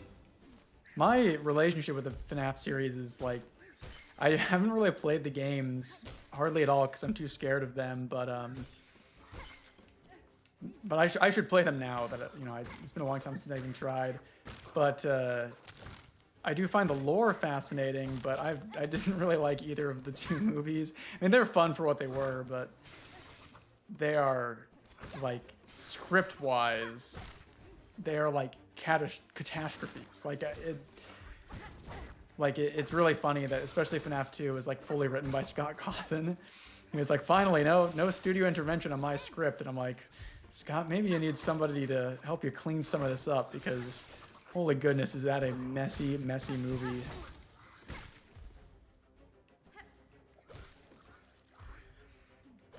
And I assume those movies are completely incomprehensible to anybody who is not a fan of like the series. Like, I can't even imagine. Like, imagine going to just like a generic movie critic and being like, okay, here's this movie, this Five Nights at Freddy's movie. Now, in this movie, our main character is a guy named Mike, but there's also a character named Michael. These are two distinct characters we have in this series, and they're both very important. They just happen to have the same first name. It's like makes things a little confusing if you don't know everything about that series already.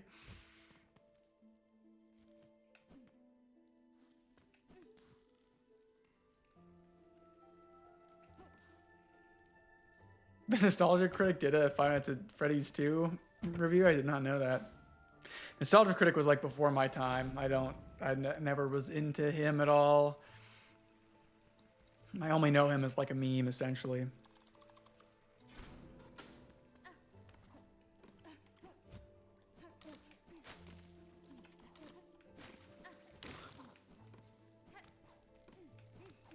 The Five Nights at Freddy's, like, it's such a interesting phenomenon whenever those movies come out because, like, it's always like the discourse around it is just like, critics don't know what they're talking about. They think this movie's bad, but it's actually awesome. Look at the fan score. That's all that matters. And like, I think it should be okay to acknowledge that like a movie that you enjoy is not objectively very well written, or to like, I don't know why critics would even have a secret vendetta, an agenda against the Five Nights at Freddy movie. I'm pretty sure it's inconsequential to them. So I always find that discourse fascinating. I'm like, it's obviously made for the fans, which is fine, which is honestly how it should be. So I don't see why it's like an issue.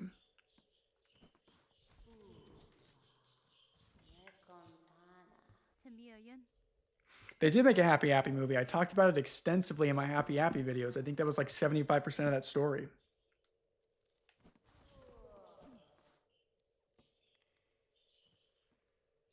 Yeah, that's a good point. When you watch it with friends, it's because I didn't watch either of them with people, and I didn't find the first movie to be very good either. And again, you have to, when you're thinking about like how a critic rates something, they're coming at it like in a vacuum as a movie instead of like understanding the references. So like, while it can be hype that Toy Chica shows up, no normal person has any idea what Toy Chica means or what its relevance is to the story.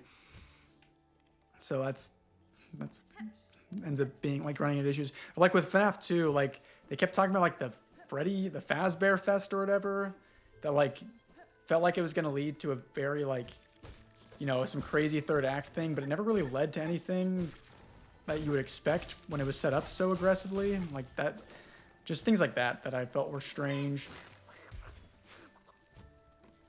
I was the luckiest man on the planet right there.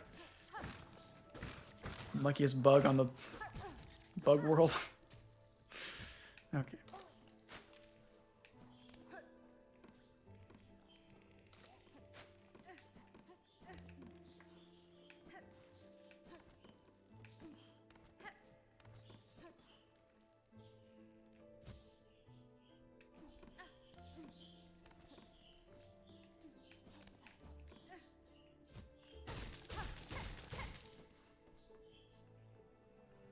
Am I stupid? Is there not a... Oh, that's not how you get the polyps there. It's just a nest. Try going back one more time. It's the same thing with like the Mario movies where it's like... I haven't seen the second one. I saw the first one and it wasn't for me, but... same thing where people are like, man, critics really just don't get it. And I'm like, I think, you know, it's valid to critique something. Like, I don't know, the discourse around the Mario movie also feels strange to me, where people are like, oh, it's made for kids, it's not supposed to be good. But I'm like, I don't know, I grew up on a lot of kids movies that I think are really good, that, you know, I think kids these days should have access to, but...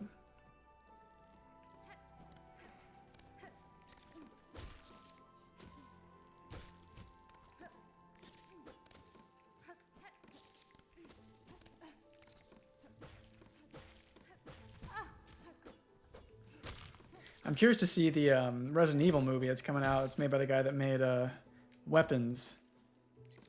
I found out that the Resident Evil community online is pretty miserable in a lot of ways, so I haven't engaged with them much, but just a lot of like, you know, the old games are the only good ones and the remakes are all terrible. But I mean, maybe if I played the old games first, I'd think the same thing, but I really like the remakes that I've played so far. And they seem to be very against this new movie, but I don't know. I liked that director. I liked Weapons a lot, so we'll see if they make a good Resident Evil. If Mario was a AAA video game. Yeah, RE3 Remake's not great. It's super short. It's fun. It's like, if I paid full price for it, I would be mad, but I got it on Game Pass, so it doesn't really bother me. But yeah, definitely the weakest of all the remakes. Not like terrible for me because I never played the original, and I know it's like missing a lot of stuff from the original, but like it really just feels like it should have been a DLC to RE2 Remake.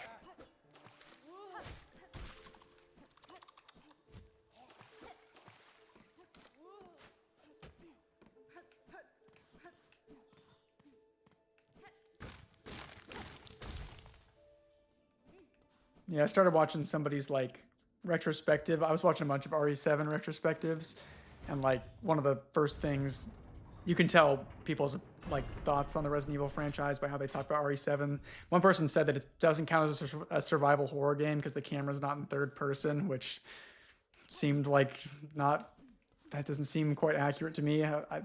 Resident Evil 7 felt a lot more horror focused than like Resident Evil 4 to me. But I don't know. Some people are purists.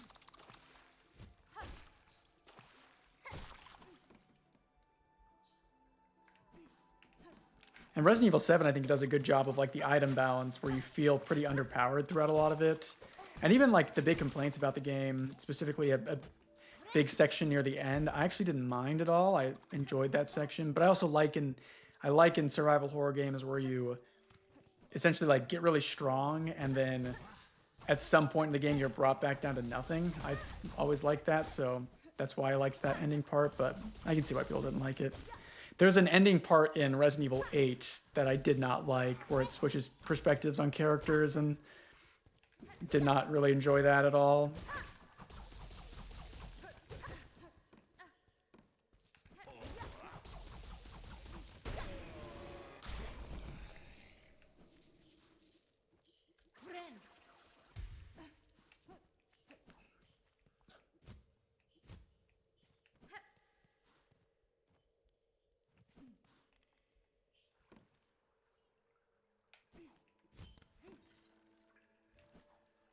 I forget, do I have to go left and then all the way up around? I do need to play the original Resident Evil 4 because I've heard really good things about it. Maybe I have a Wii, maybe I'll try to track down an actual copy of it and play it on the original hardware.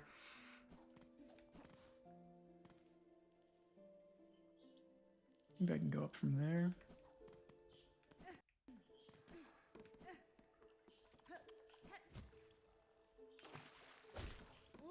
But it's just weird sometimes, like, especially with the RE remake games, because that's the only experience I have with the series. So obviously I'm not like an OG fan or anything, but it's just fascinating to like play through Resident Evil 4 remake and be like, man, this game's awesome. And then you go online and people are like, man, this game's slop that Capcom put zero effort into. And I'm like, oh, that was pretty good, but I can understand why people maybe hold those opinions if they're comparing them to the original games and if the originals are a lot better. But it's also like, you can't have it both ways. Like, if you want people to get into Resident Evil, it's a hard sell telling them to play like the original Resident Evil 2 with the tank controls and the fixed perspectives. Like, video games just feel different now. So I think it's tough.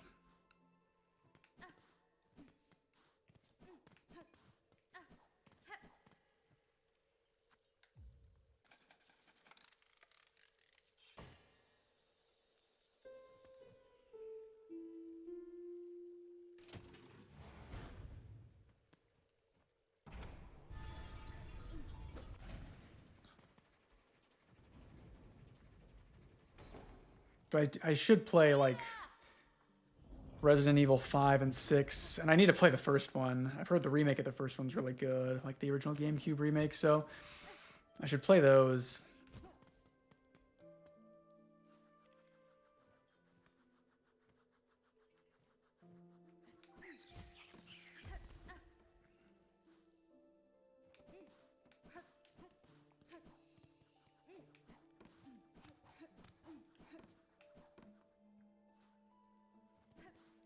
Yeah, I haven't heard great things about RE5 and RE6. I know RE5 is like, it's supposed to be like a co-op game. And then there's like, you play with like an AI companion, which I've heard people have issues with, which doesn't sound super great to me.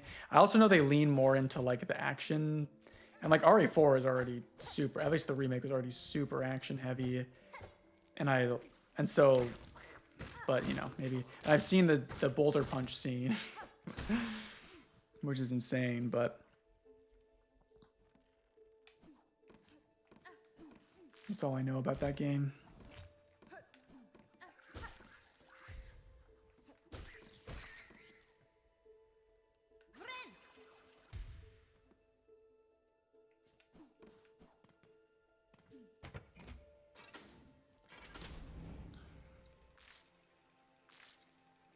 I just know I've seen videos online where people are like say that like Resident Evil 7 killed the franchise or like it and ruined everything about the franchise, but I don't know. I feel like in a lot of ways it saved the franchise in terms of like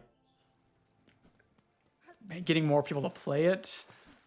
Like maybe it doesn't feel, it certainly feels more generic with like the first person perspective, but I also think that it's kind of what they needed to do at that time in like the gaming landscape to get people interested in it again. And I loved in Requiem how it was like they swapped perspectives between, well, they swapped perspectives between Leon and Grace. I thought that was a cool way to like pay homage to both styles of the franchise.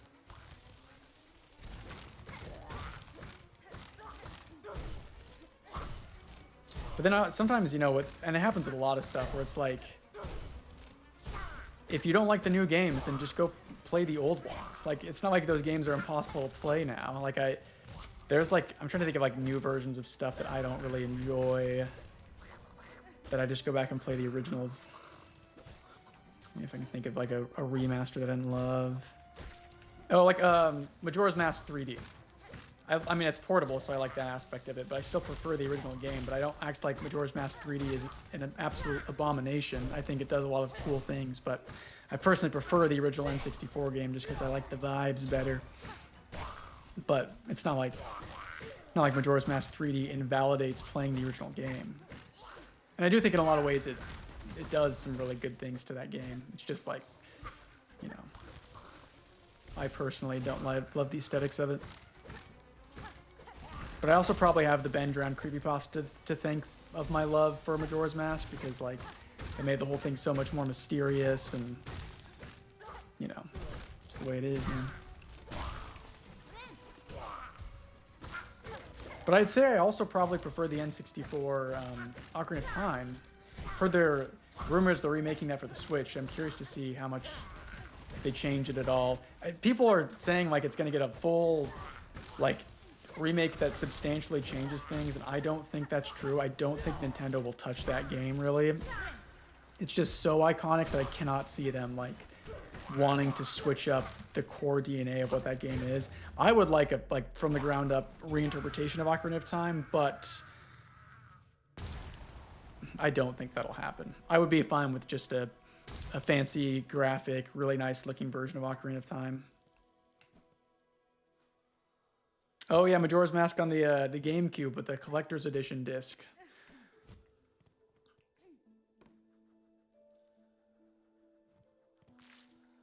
There's just something about those old N64 graphics that are so like appealing. The reason for that is because I grew up with it. It's nostalgia, but I love just like kind of the blocky textures, and it's just something so like charming about it for some reason.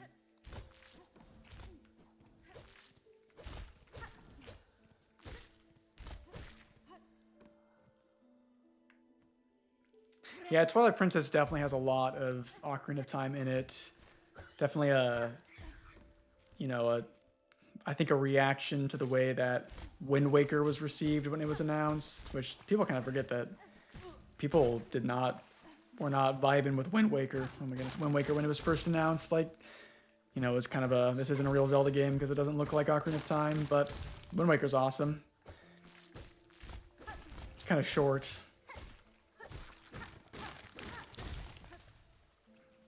But I'm hoping the new game, if they, you know, when they make the new mainline Zelda game, I'm hoping it can strike a decent balance between the new style of Legend of Zelda games and the old style. Because I do really love Breath of the Wild and Tears of the Kingdom, but I would love like a game like that with more traditional dungeons and permanent items that you collect over time. I think that would be kind of cool. I would love a game that has a big open world, but then also has like several dungeons the size of Hyrule Castle and Breath of the Wild that all have like a non-linear outer portion to the dungeon and then a linear inner portion where you get an item or something. I think it'd be fun.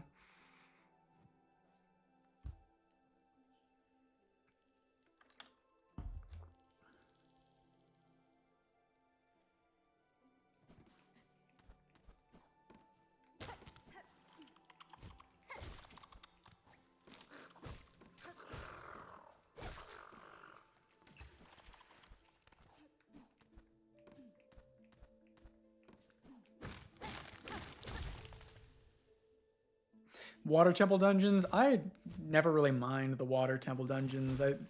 You know, I think the only reason that the original water temple is kind of annoying. Well, there's one small key that you can miss, and I swear I miss it like every other time I play.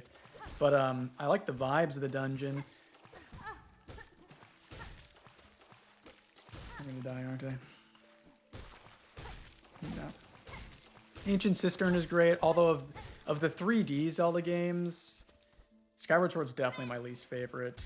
I think I've only beaten it twice. I played it on the Wii and then on the Switch remaster, and it's still, you know, it's still a Zelda game, so it's still fun, but just not exactly my style. I love Majora's Mask because I feel like all of the dungeons are like have some difficulty and are interesting versus like I love Ocarina of Time, but you're kind of sleepwalking through all of the stuff when you're a kid because it's really easy. I guess I've played it so many times that, of course, it seems really easy and simple to me, but I love all of the dungeons. I think are really solid in Majora's Mask.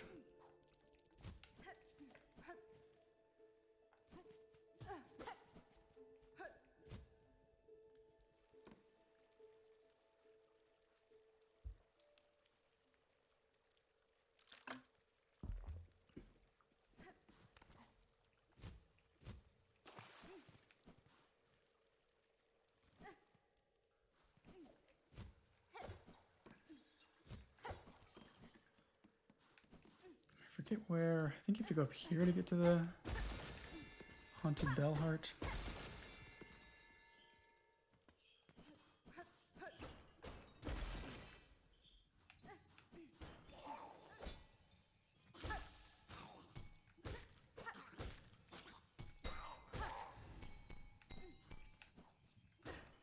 The Widow fight in this game is also one of my favorites. I really like fighting Widow.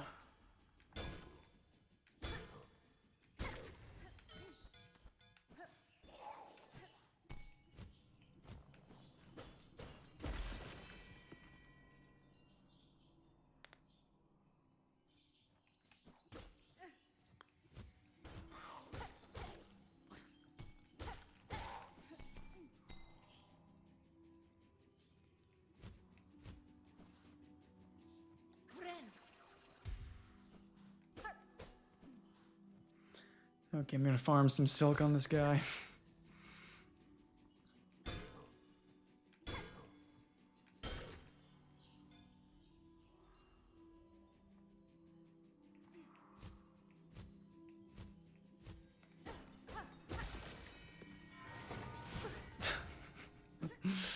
Not my greatest moment.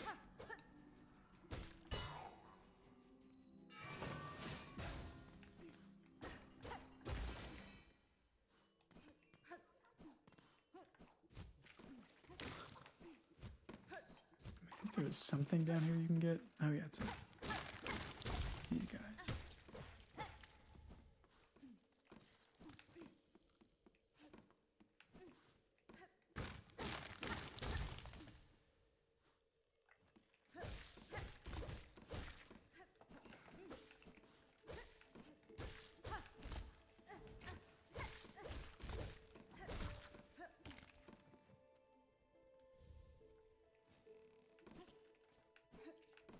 Okay.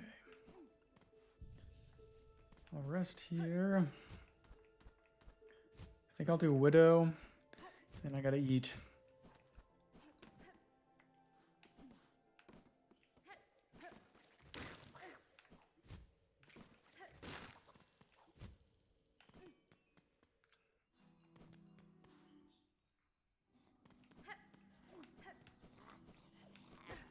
All right, here we go.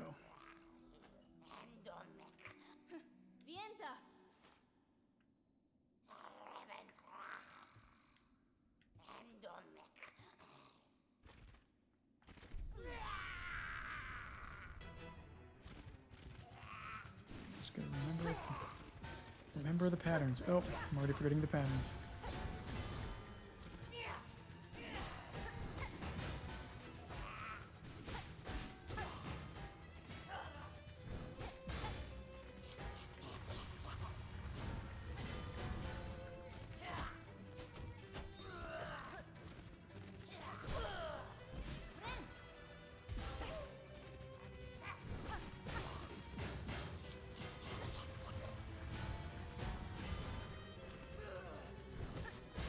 I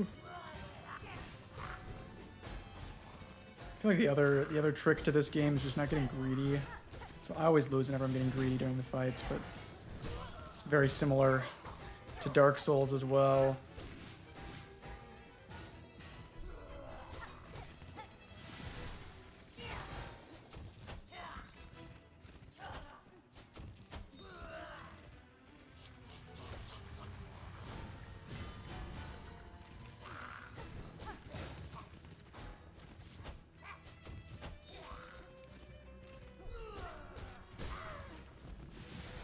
Dang it.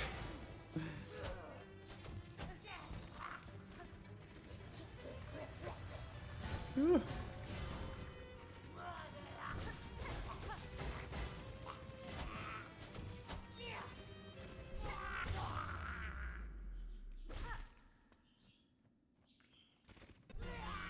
Okay.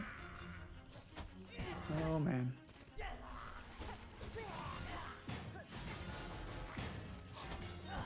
Dang it.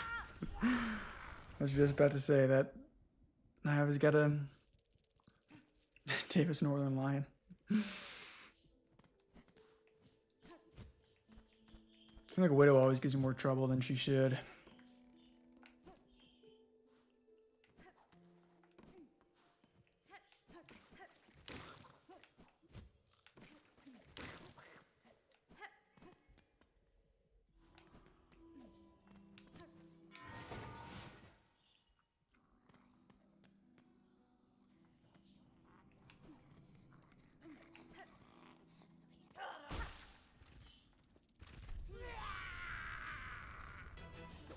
Okay. Gotta lock in. Okay.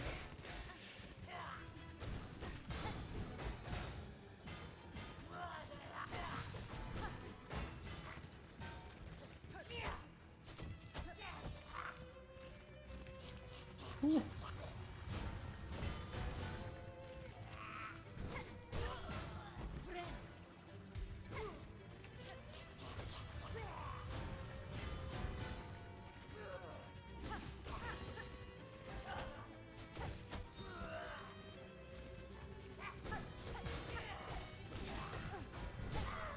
I got greedy, I got greedy.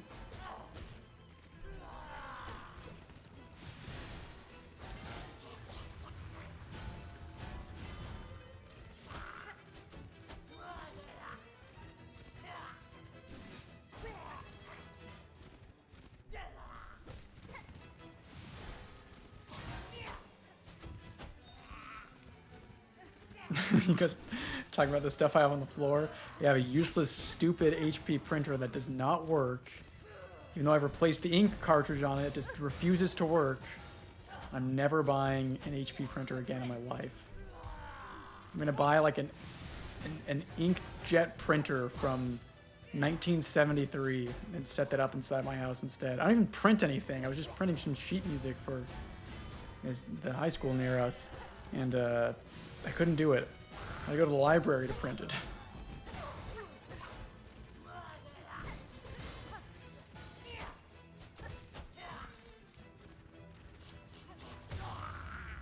Okay.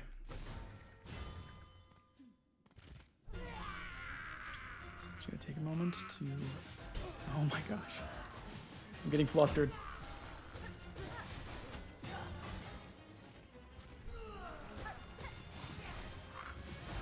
Nope.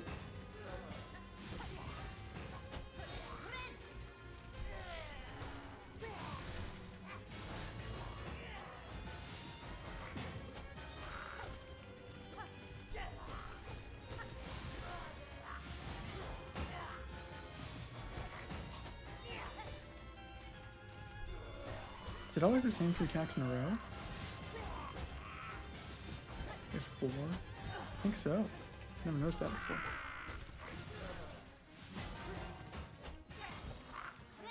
Maybe not. No, definitely not. Ooh. There we go.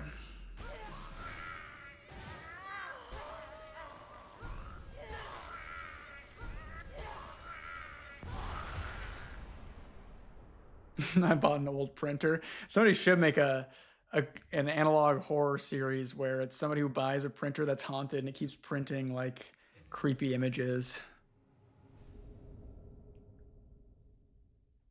And then the narrator's like, I was tired of seeing these spooky images, so I finally took out the ink cartridges of my printer. But then the next morning, I heard the sound of the printer firing up anyway. I walked to my room. I guess I walked to my office, and I saw, sitting on top of the printer, a freshly printed image in red ink. And then, only then, did I realize that I was missing a pint of blood. Somebody should make a story like that.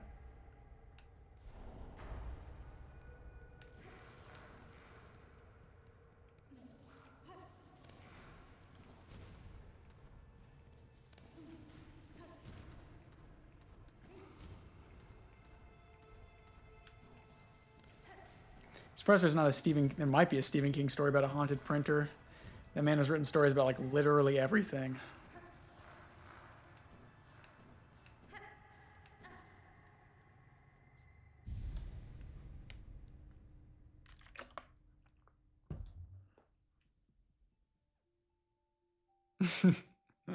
How else you measure how much blood you have in pints?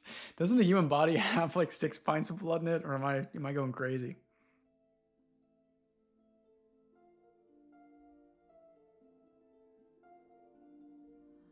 No, how do you realize you're missing a pint of blood? He wakes up, he's like, I woke up and I suspiciously felt exactly the same as I did last week when I donated my blood. It was the exact same feeling. I felt a little bit faint, but not like I was going to faint, just more of a general uncomfortableness. That's when I realized I was missing the exact same pint of blood that my body had just barely regenerated over the course of the week.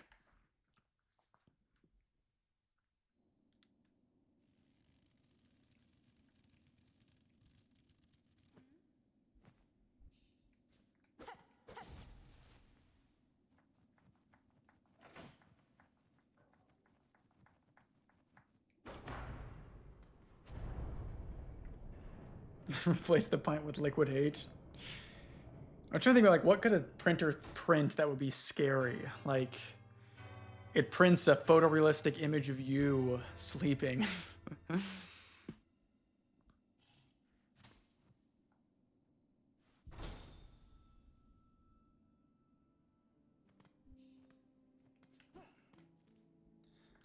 Okay.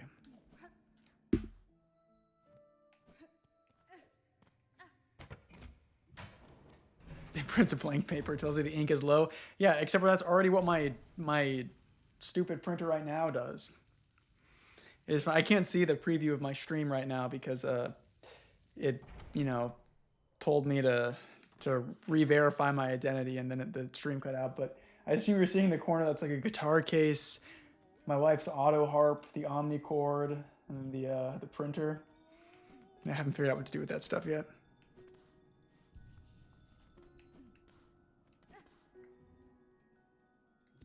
Silver bells.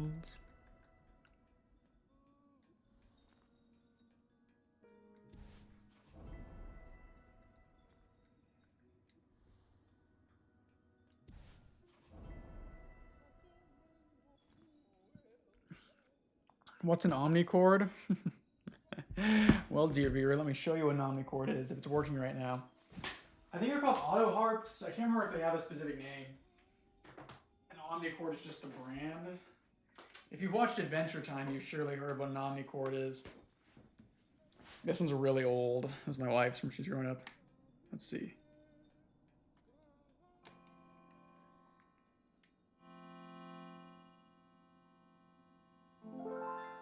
Makes that kind of noise.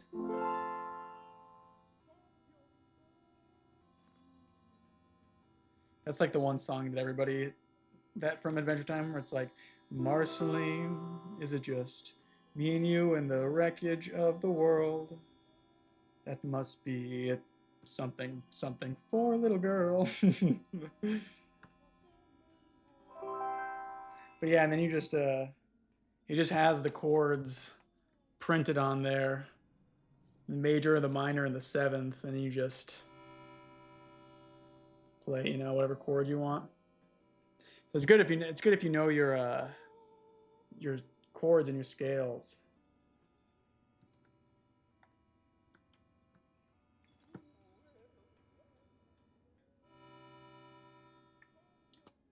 So yeah, it's pretty fun.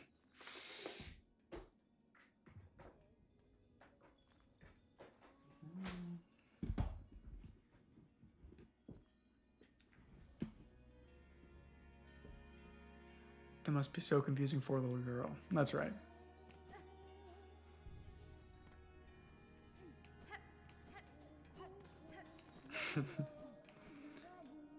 Okay.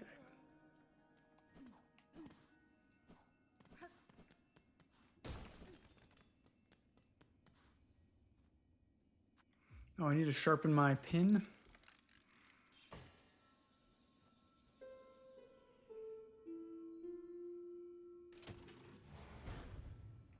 It's a game about bugs, man.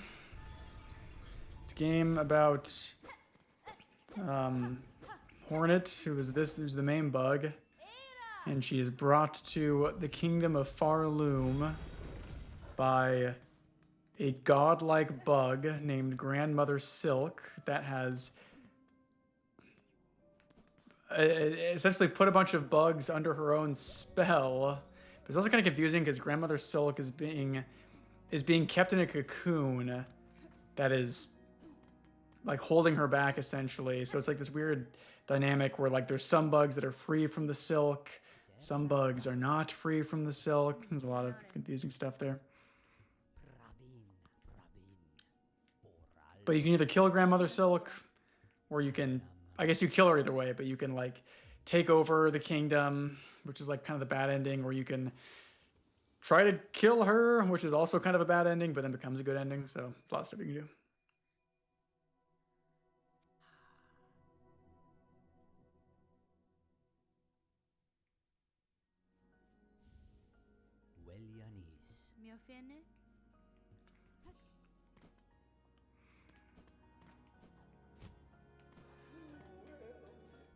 So now I guess I could go, I mean, you either go to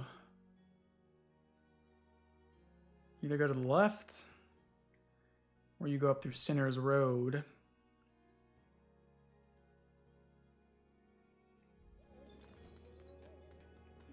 I'm not allergic to cats, nor do I have one because I have birds, and they would be hunted by the cat, unfortunately. I do like cats a lot, but, you know, it's the way of the world. I could get these silver bells. Let's do that real quick.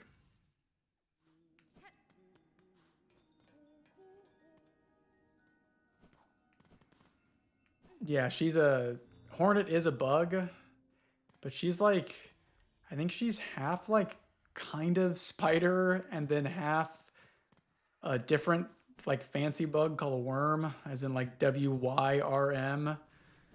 There's some confusing lore going on in this game.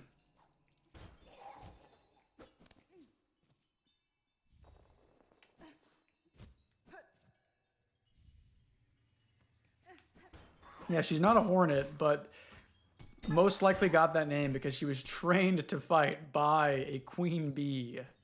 So do with that what you will.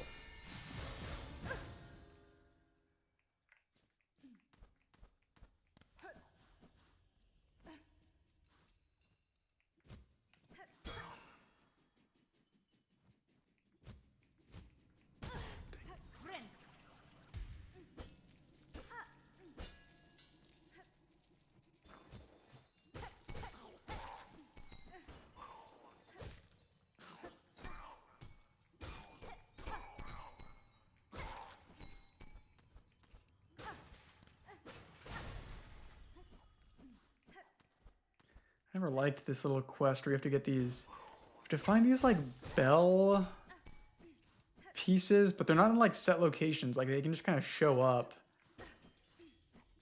And then it's kind of like RNG whether you find them or not. Maybe I just don't know how to do it, but it's always taking me a while to get these.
The shame I feel whenever I die like that.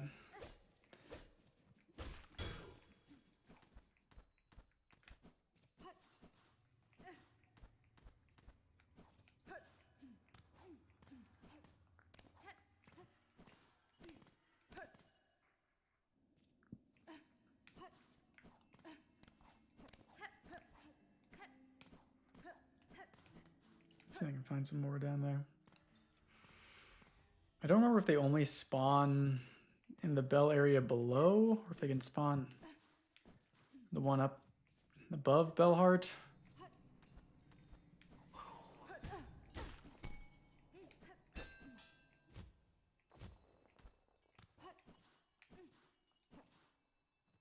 Oh, there's one.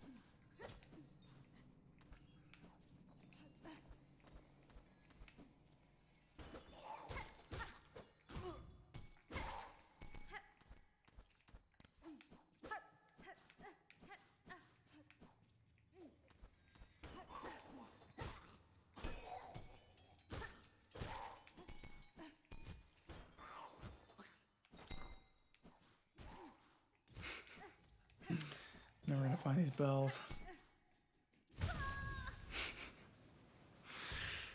Well.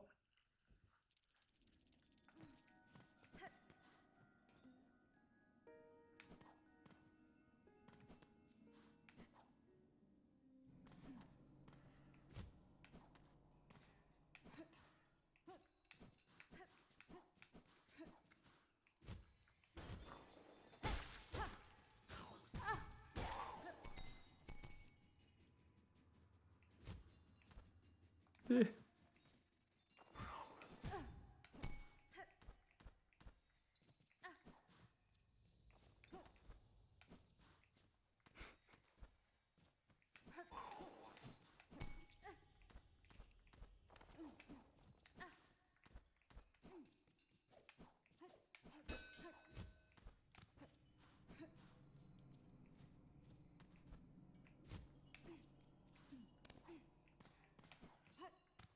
Maybe I'll come back for these bells later. I can't remember what you get if you do them.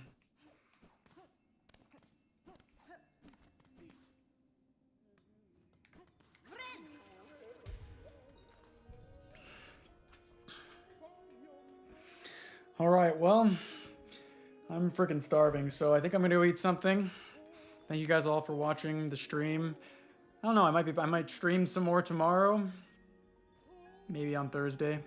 If I don't stream tomorrow, I'll probably definitely stream on Thursday. So thank you guys for watching, and I will catch you in the next stream. I gotta find out how to end this. Oh, there we go. End stream.